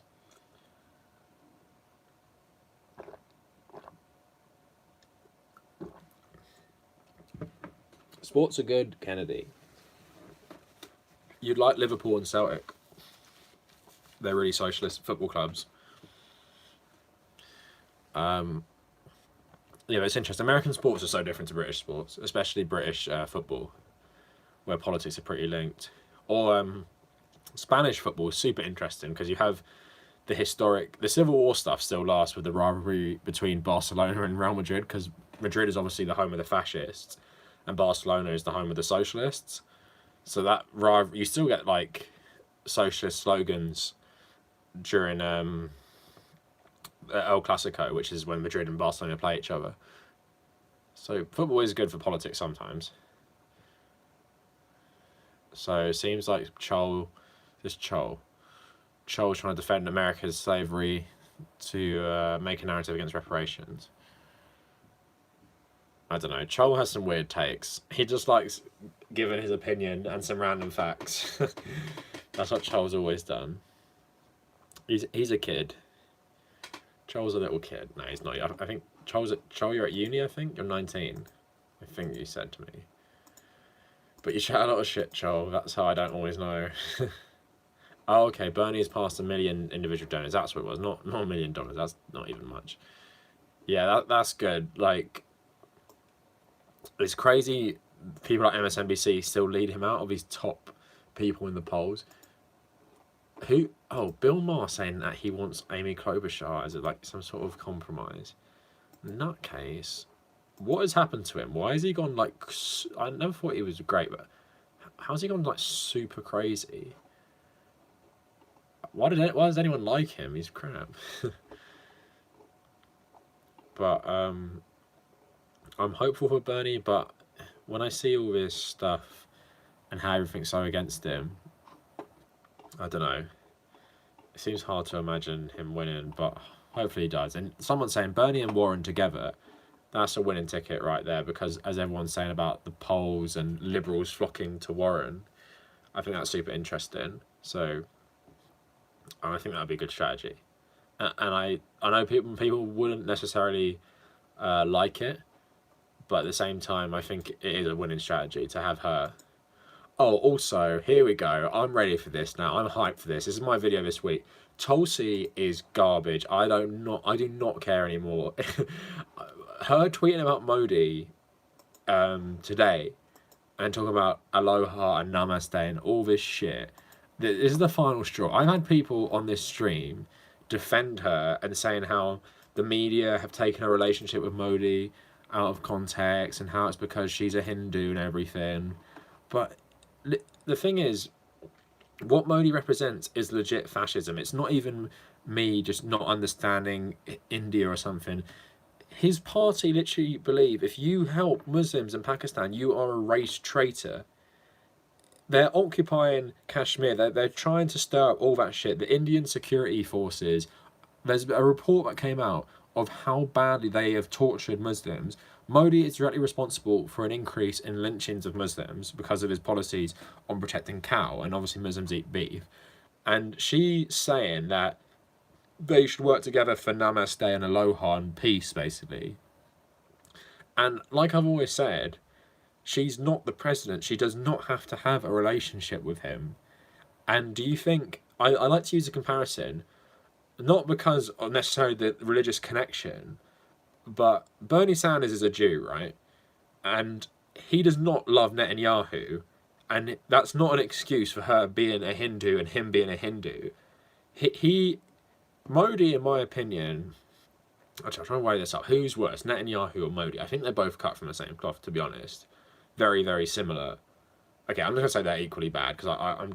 It's like the argument between Roman slavery and African slavery. I can't think of who is worse, but yeah, Tulsi saying that is just because if you're running for president, you know about Modi. You must know this stuff. I fail to believe she doesn't know what he's doing, or she doesn't know what the BJP stands for, or its links to the RSS, and Modi's links to them being in both organisations, which are basically the same organisation but different wings. One's a military wing, one's a political wing.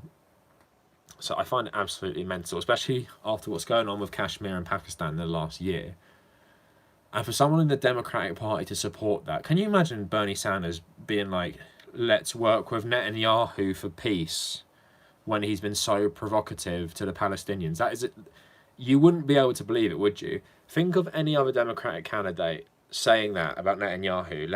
Come on, Netanyahu, let's work for peace with Palestine. You're such a great guy for peace. It'd be mental. But because people don't understand about Indian politics, that she gets away with this stuff, and so do a lot of people, whether it's Bear Grylls, Nick Jonas's wife, what's her name, Chopra, I forget the first name. I think it's probably one I couldn't say unless someone pronounced it to me first. But yeah, awful. And yeah, the Tulsi become a nominee would be weird because everyone would dig up everything about a weird cult. Exactly. And I've spoken about that cult as well. But I don't understand this defense of India. It's literally being taken over. And like I said, I think it's last week, an Indian journalist said, good description, it's fascism existing in a democracy. And he said it's not a real democracy because India isn't free because the BJP have their hooks in so deep now. It does control Indian politics, despite it being a democracy where you can technically vote them out. But it's getting harder and harder to do that with how fascist it's becoming. And I don't understand the value of doing that. Is the Hindu-Indian voting bloc for Democrats really that big? If that's what she's going for with this? Because I don't really understand. So people agreeing with me. Tulsi's tweet was really bad. Bubble Boy saying Sinn Féin actively pushing it for both sides of the border. It could still happen. Especially with Brexit. That's the one chance they got. And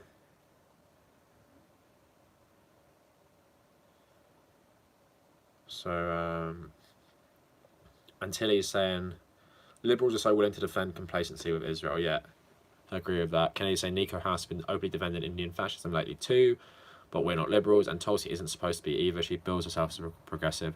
Yeah, the anti-war progressive who is for the government torturing Kashmiris and seeking to make it a bigger part of India, causing a bigger conflict, great, and maybe opening the war with Pakistan. That's how much of an anti-war person she is. I don't really buy it, to be honest. And for something like that, I know people will still say I support Tulsi despite this. I think that's, if you really care about like politics and social issues and shit, you can't support someone like that after she endorses someone like that. Would you support Bernie Sanders if he endorsed Netanyahu? Would you support Bernie Sanders if he endorses Duterte in the Philippines? You know what I mean? You totally wouldn't, because that says so much about your character. If you endorse someone when you don't even have to, it's not like she could privately support Modi but keep quiet until she's president. It's like, no, she's going out of her way to do it now. So crazy.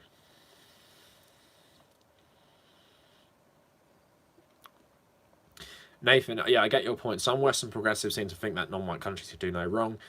I think there's this mindset with liberals is that they're scared of being seen as either racially insensitive or racist if they make a critique of a society that's not, in their mind, similar to ours. So one example I used at uni, some feminist, very feminist friend of mine, when someone asked it was about a day of a mosque letting people come visit, and someone said to her, what do you think about the mosque forcing women to stand at the back? And she said, it's not my culture, it's not my place to say. And I think that's a really prevalent liberal mindset, even for feminists, because it's like, it's not my culture, who am I to criticise it? And I think that's bullshit, to be honest. And it's really, taking yourself out of trying to educate yourself about these issues and trying to understand them better. Because sometimes when you just say what the ideology is, it's not hard to see what you know, it's fascism and it's nationalism. And if you think it's, you know, not a problem, I think there's something wrong with you, and maybe you've compartmentalized. I can't even say it.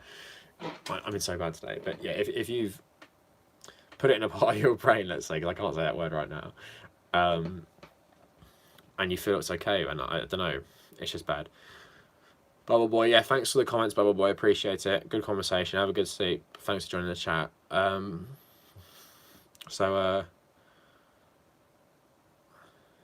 Tulsi blows. Red Leader saying, I know, but I'm just saying that a lot of Dems have turned a blind eye. Tulsi embodies one of the most dangerous part of the Dem party. I think people in America tend to like India because of the tension with China and Pakistan, and they've chosen their side. And they've had warmness with them because of the Beatles and Mother Teresa. Mother Teresa was also trash, but yeah, I get what you're saying. I guess because culturally, India has quite a big influence on the world, and I think it has a lot of a bit of a positive perception, and also because it's the massive democracy and has links with England, like very close links with England in terms of Indian culture is very prevalent here. It's actually a place like where I went to school. Loads of Indians went to school with me. So Nathan's saying the attitude is unfortunately mainstream when it comes to Japan. If you think that Japan was a victim of World War II, ask other Asians about comfort women. Yeah, that's an interesting one with Japan. I guess Japan's been sort of similar treatment to India. They don't want to really dig into the issues Japan has with those countries. Even today, like Korea and China, there's still hostility over World War II because they've never really apologised for it. And it's kind of the fault of the US for letting them get away with it and letting the emperor stay in charge, even when he basically helped orchestrate the whole thing. Am I still having migraine issues, by the way? Not really. So I went to the doctor's on Thursday, and I went to football training. I started heading the ball, and it kind of hurt. And I had football yesterday, and I headed the ball like if you head the ball with this part of your head, it really hurts because it's like getting a nice smack in the head. And my head has felt a lot better, but I was researching, it's called post-drome, which is the hangover from a migraine. And I realised you could actually have it for quite a long time. So, to be honest, I feel a lot better, thanks for asking, by the way. But I'm very paranoid I'm going to get it again. And I felt a lot better since Saturday, or yesterday morning, which is good. And it hasn't really been affecting me, so I hope it stays this way. And I felt, yeah, side effects are mostly going. I just hope I don't have them again. The doctor said it could have been anything. Diet. I actually read the changing climate and country can sometimes affect it, and I just got back from holiday. So maybe, if I'm thinking about my schedule, maybe being in the sun all day for a week and then coming home and largely being inside and then doing, because I did like 5 days of exercise in a row, quite a lot, because I don't know why, I just did it. So I think like you can have a combination of factors that contribute to a migraine. So hopefully it's just something like that, because I really hope I don't start getting them, because that would suck so bad, because it literally was the worst week of my life. I thought I was dying. Yeah, thank you. A lot of you recommended some stuff. I don't know if the guy is here. Shit, I forgot who it was. I know it's one of the people who shows up a lot, called Feverfew, or a Feverfew plant, or pills. I couldn't find them. I was looking for them. So I'm not on anything at the moment. So I'm glad you're feeling better. So I hope you don't get them often. Yeah, I really hope so too. But yeah, thank you for asking. Sarah saying, I'm glad you're feeling better. Climate can definitely affect them. I always know when there's going to be a thunderstorm. Okay, interesting. Yeah, I know you were saying you get them bad. I think Kennedy, you were saying it as well. Literally sucks. These invisible illnesses are actually so bad, because I never knew that a migraine was so shitty until I got one, and I think a lot of people don't. But it is actually one of those crap things. Like I really don't wish it upon anyone. Just stuff with your brain and head, but also because it affects your whole body. And the post-drome, which I wish I knew it was called this before, because it made me feel so much better researching about this specific thing rather than typing in why do I still feel so shit like 7 days after a migraine. I'm terrified I'm gonna develop chronic migraine. Yeah, exactly the same. After now I've got one, because for like 2 days I just wanted to be in bed, and I'd do something for like 2 hours and I'd be exhausted, and then for like another maybe 5 days I just felt like not myself and felt really shit, but I just got on with my life, so it was annoying. So Duke of Blood saying, hippie boomers romanticize Indian culture. My mum, for instance, does their Vipassana, oh sorry, I probably said that wrong, meditation. I mentioned to her that they are having a far right wing problem, and she resisted believing it. It's hard to make people believe, and even if they do listen to you, it's like, what, they don't actually care. Bilbo, the nukes from Japan and internment in the US are really shit though. I made a video about the nukes from Japan saying that it wouldn't have happened without racism, but the nukes from Japan is one of those issues as well, because when you read about the Japanese in World War II, it's like battling an army of really committed Islamic fundamentalists, because unlike a lot of jihadis, I know a lot of them blow themselves up, but a lot of them do surrender in the end.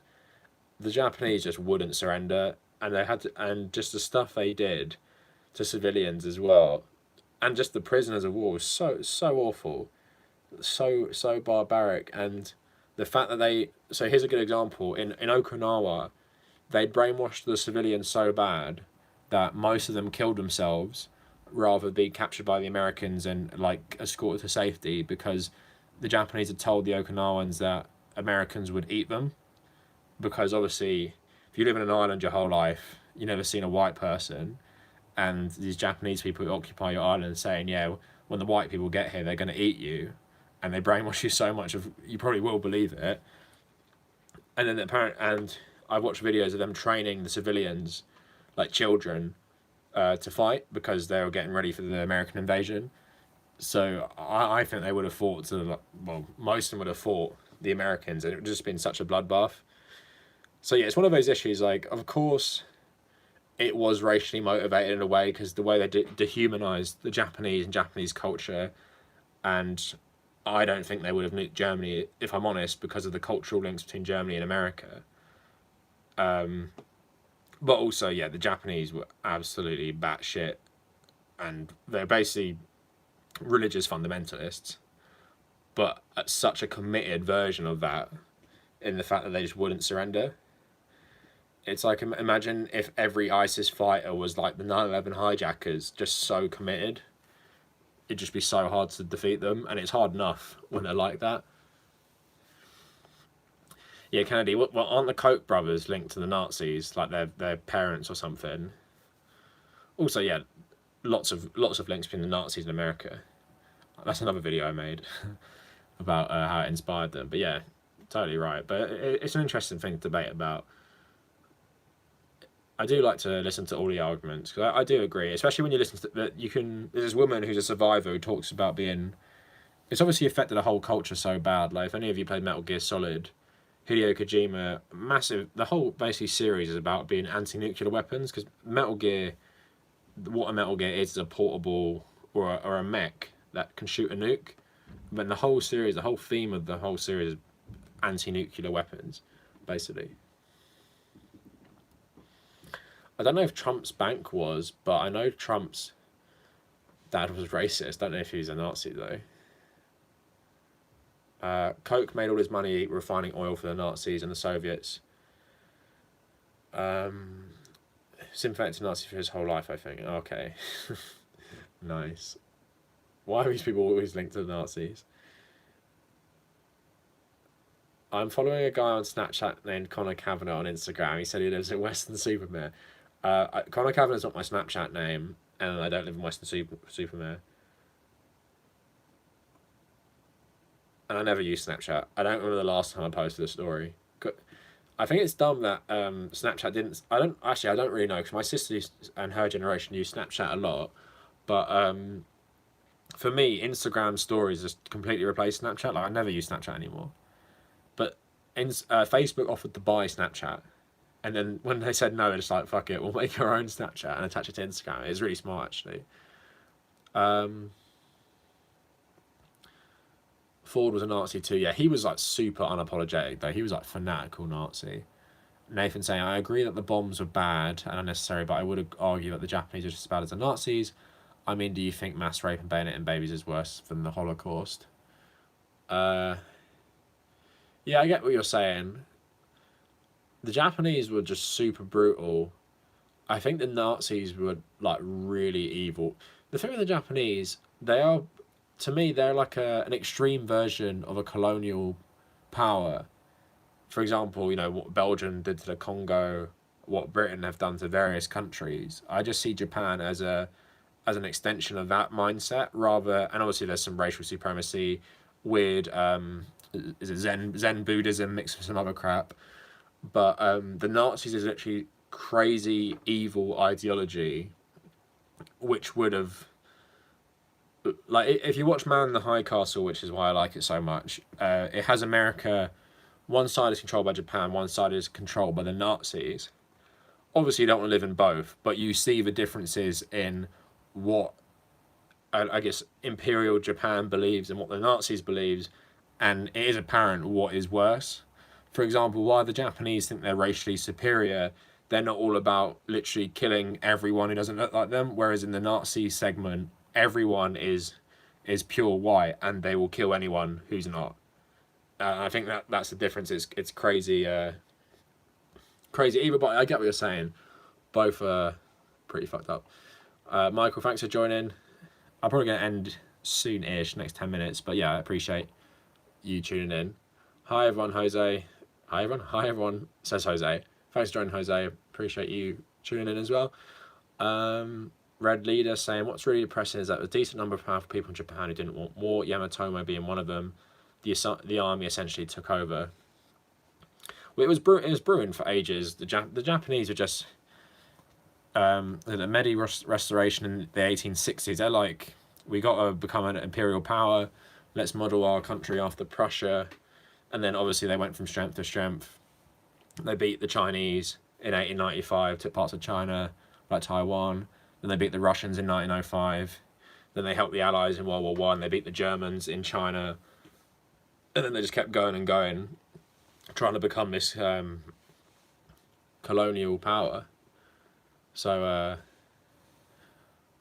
but yeah, it's not like Japan suddenly just jumped into the war. It was going that way for like nearly 80 years before World War Two. Shoal, you're part of your sister's generation. I guess, yeah, you are. You're 19, aren't you? She's 17. Deutsche Bank funded death camps. Oh, okay, I didn't know that. Not surprising, though. British aristocrats wanted to surrender after Dunkirk. Shoal, you like to tweet some big generalizations. Of course, some wanted to surrender after Dunkirk. A lot of them did. It's not really a competition who committed the worst atrocities. Yeah, I get that. Red Leader saying that there was this case with students showing up to a Navy professor's home and shooting him. They appealed to the court that it was a crime of passion against the pacifists corrupting the emperor. Okay, interesting. The whole stuff of the emperor's messed up. They made sure that they absolved him of any responsibility for the war. And he died. Well, he died like 1989 or something. Crazy. Even though he had to say that he wasn't actually God. That was his compromise for not having any charges against him after the war. Yeah, Kennedy saying the Nazis were like a wholly industrialized evil, less like a siege and just as brutal and barbaric.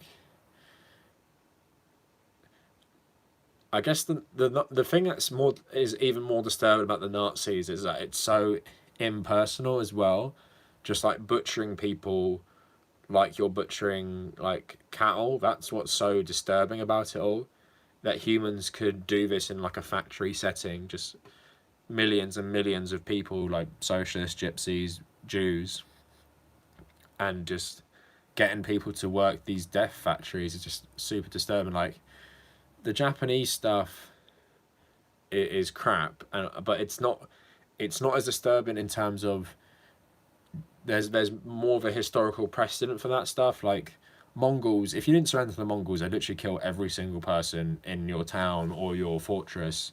They just didn't give a shit. They would kill everyone. And there's been loads of armies throughout history just like that. So Japan aren't unique in that way. And they're even a tiny bit better because they're not like the Mongols, but they are awful. But the Nazis, like Kennedy's saying, it's like a totally new way of being evil. Like without emotion, without even like human interaction in the killing, just mechanized death camps. Just yeah, that's why it's just so shocking and different. I think that's why World War Two, despite this mass scale of atrocities on all sides, seen as something that's super necessary. Because you watch something like Man in the High Castle, or play something like Wolfenstein, you're like, I'm so happy this ideology just didn't control the world or didn't gain more prominence. I'm so happy these people died defeating it, despite all the problems of the British Empire and America and the Soviet Union. There's just something so much worse about the Nazis. So they just viewed other Asians as lower than dirt rather than this existential threat like the Jews for the Nazis. Something I was thinking about, I'm watching Peaky Blinders and they're talking about the Jews controlling everything. Do you think most of the Nazis actually believed the Jews controlled everything, or they just used it to manipulate people? That's something I always found interesting, because surely, okay, a lot of these Nazi people were idiots, but a lot of them were pretty well educated. Surely they know the Jews didn't run the world and the Jews didn't cause World War One. Do you know what I mean? Did they just say it because it was an easy way to get people's attention and blame others for their problems? You're going to play StarCraft, listening in the background. Okay, cheers, Duke Bud, for commenting anyway. You were late coming back from a 4-hour drive. Where did you go? Sorry. I started quite late, to be honest. So Redley is saying, I like the conflict of Japan as telegraph and them trying to use World War One as an excuse to occupy China. Yeah, Japan was always out for the empire, and it never changed. And the whole, I've said before, the whole American war of Japan, if the Nazis never existed, there probably would have been a war of Japan and America, because that was America's sort of backyard in a way. And you have things like gunboat diplomacy with America, and they see that as their area of influence and their growing area of influence. And then Japan starts challenging that in the 30s, and that's when America puts like an embargo on them and everything. And what America always does is play Japan and China off each other. So when Japan are more powerful, they take China's side like they did in World War II. When China are getting more powerful, they take Japan's side because they want them to balance each other out, and they don't want one of them dominating the whole region. So it makes more sense for them to take a side, which they always do. Apart from at one point, before Mao took over, they did like both of them.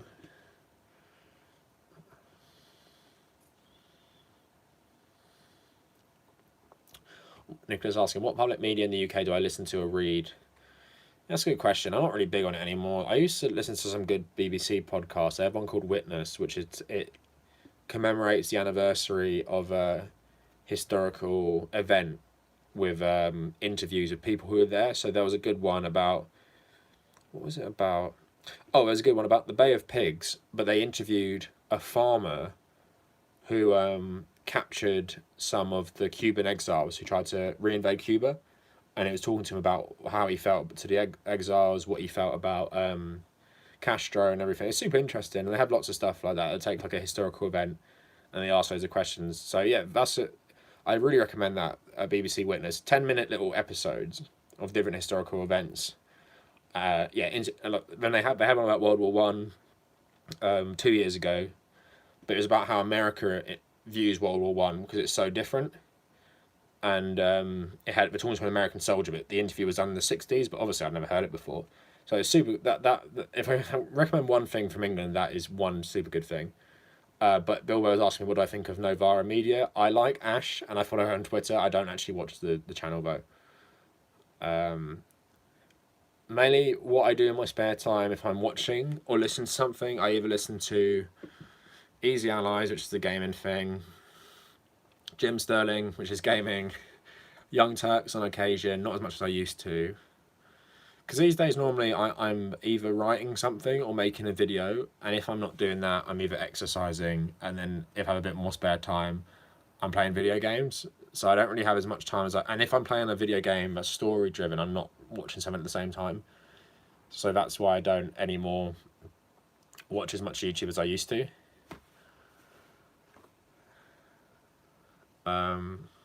So Red Leader saying that's a great point. The Nazis did all this while being normal, not that overly fanatical as often and whatnot. It's scary hearing psychologists who study Nazis saying there's nothing unique. I find it unique because even though what the Japanese did is monstrous, a lot of them were just abusing their power in the heat of a battle, or just the heat of not heat of an occupation, but in an occupation, just a power trip.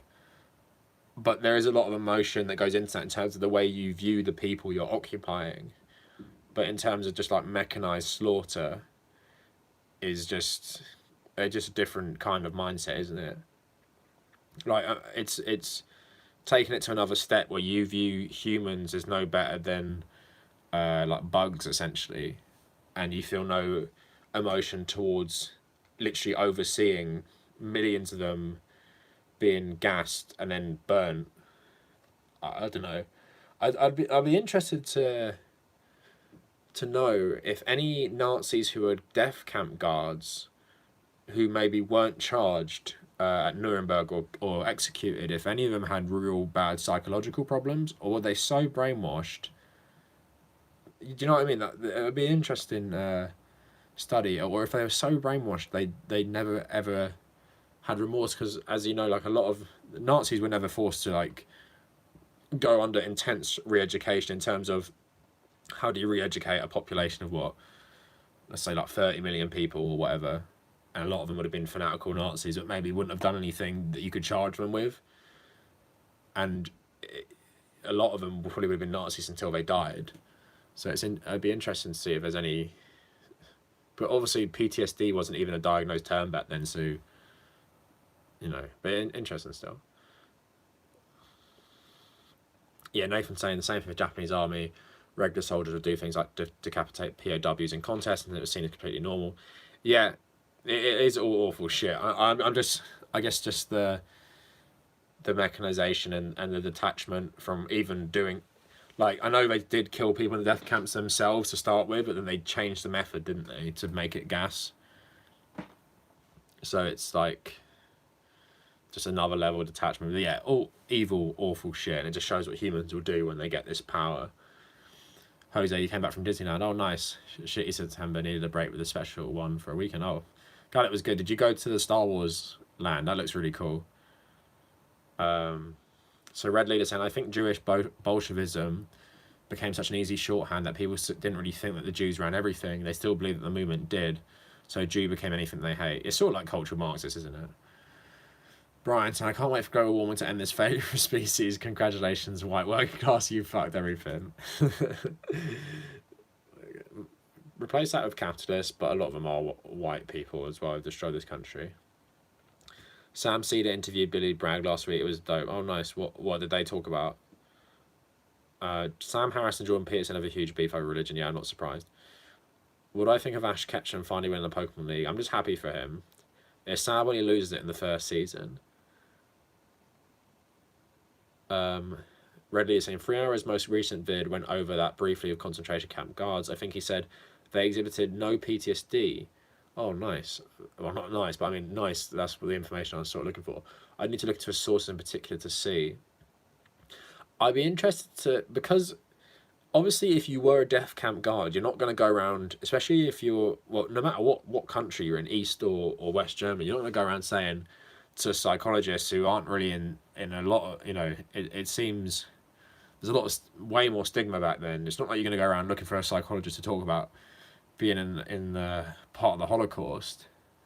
So it'd be interesting to see if there's any personal accounts of family members who had family involved in the death camps, because I'm sure a lot of them would be so hesitant to ever mention it to anyone, because you would get reprisals, wouldn't you, by either Americans, British, or just maybe Jews who went back to Germany.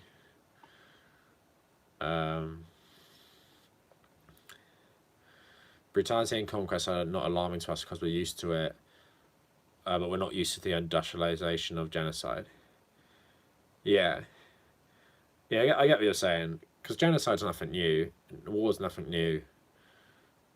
But I guess that's why World War One scarred so many people. Because it was like, this many people can die in such a short space of time, where it used to take, like, years to fight a war. Like, decades, 100 years war is like 120 years. Ireland cannot declare war legally. Is that part of its constitution? So Nathan saying most Nazis were probably not deep in the ideology. The Nazis never won a majority in the Reichstag. Orban's party is more popular in Hungary than Nazis ever were. Yeah, that is interesting. They obviously didn't win the election when is it Hindenburg is the general who won, but he was old. But yeah, I'm just wondering how much the Nazi elite believed in this Jewish propaganda. Oh, okay, you forgot everything. And it's half an hour long. All right, nice. So, Planetary Citizen saying, I think Goebbels' Nazi propaganda influenced a lot of people. The film The Eternal Jew is awful. The Protocols of the Elders of Zion influenced people too, but it turned out to be a forgery. All right. So, I'm not doubting the impact for propaganda the Jewish conspiracy has on people and how many people would buy into it.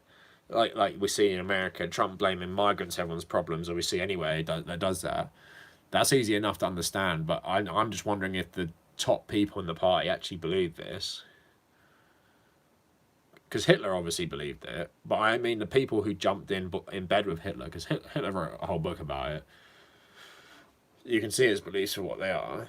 Am I for the abolition of the monarchy? Yeah, I made a whole video about it, but basically, I don't believe someone from a certain bloodline should have privilege, whether wealth or influence in our government and politics. And I don't like the idea of someone thinking God chose them to rule over everyone in this country. So that's the short of it.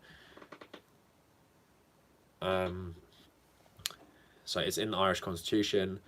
They did help out though. They used their radar and weather monitoring stuff to broadcast. And they let the RAF use the airspace for training. Yeah, my a few of my family fought in World War II from Ireland, killed at like Dunkirk and stuff. And basically they had to join the British Army, and they had like Irish volunteers. Apparently they weren't treated too great, and they came back. And my great granddad fought in World War One, and he was treated pretty badly when he went back to Ireland, because he went back to live in England first, because they thought, you fought for the enemy of Ireland basically. You didn't have to, but a lot of them did. Loads of Southern and Northern Irish signed, even though obviously not established by that time. Irish had become involved in the UN peacekeeping in Egypt and the Congo. That film, the Siege of Jadotville. It's pretty good for a Netflix film, I guess. Yeah, the Luftwaffe bombed Dublin at one point. My grandma says she remembers that. My grandma's 89, so she was 15 when the war ended. So she says she remembered that they bombed Dublin because she lived in Dublin.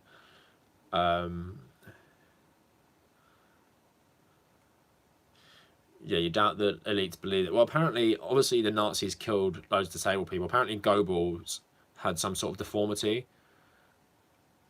And in Man in the High Castle, it's funny. Like a lot of them have family members with either defects or they're gay, and obviously because they're the elite, no one actually cares.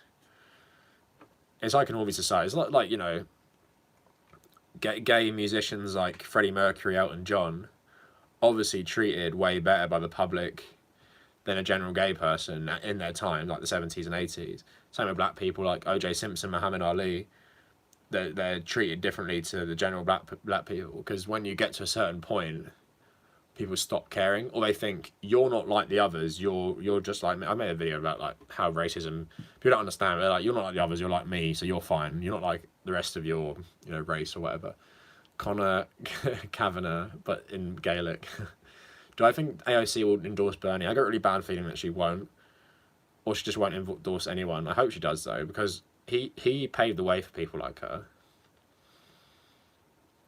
The Irish Army wore German Standheim helmets during the war. Oh, that's interesting. I didn't know that. Pump action musket. Are you Irish, or do you just know a lot about Ireland? The name Kavanagh is a boy's name of Irish origin, meaning born handsome or son of Caomhan. Well, born Hanson. They got that right, I guess. But the Kavanaugh would take out the U. Stalin outlawed homosexuality after Lenin had legalized it, but high-ranking homosexuals who Stalin approved got to stay in power. Yeah, it's always stuff like that, isn't it? It's like Putin. It's like in House of Cards, Petrov, who's meant to be Putin. Claire Underwood saying like, you know, why are you passing all these laws against gay people? And Putin or Petrov is like, I don't actually care about this. I know loads of gay people. He's like, but Russians want it, so I just do it because it appeals to lots of Russians. Which is interesting. 'Cause yeah, when you get to the top, it's different rules. Which is another thing I like about Peaky Blinders. The main character, and Oswald Mosley, who's Britain's like biggest fascist, basically saying, because they're so well connected, that there are no rules for people like us. Like, we're at the top now. What can we do that people will tell us off for or put us in prison for? Nothing. The only thing that happens when you're at the top, the only people who take you down is other people at the top, rather than a lot of like look at Trump. He literally has no rules. He does whatever the hell he wants.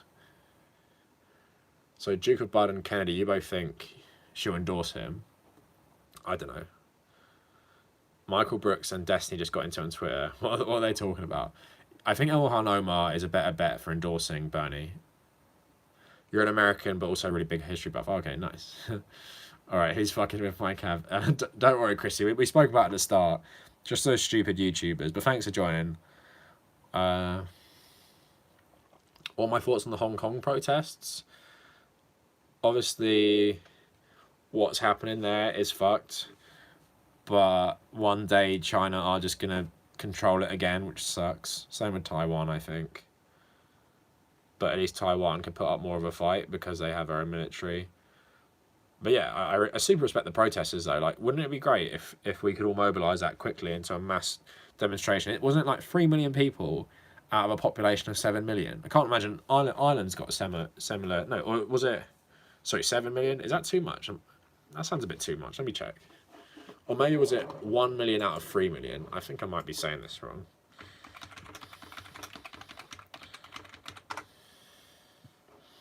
Oh, stupid. Hong Kong population. Oh, it is 7 million. Okay, it was like 3 million then. I was right.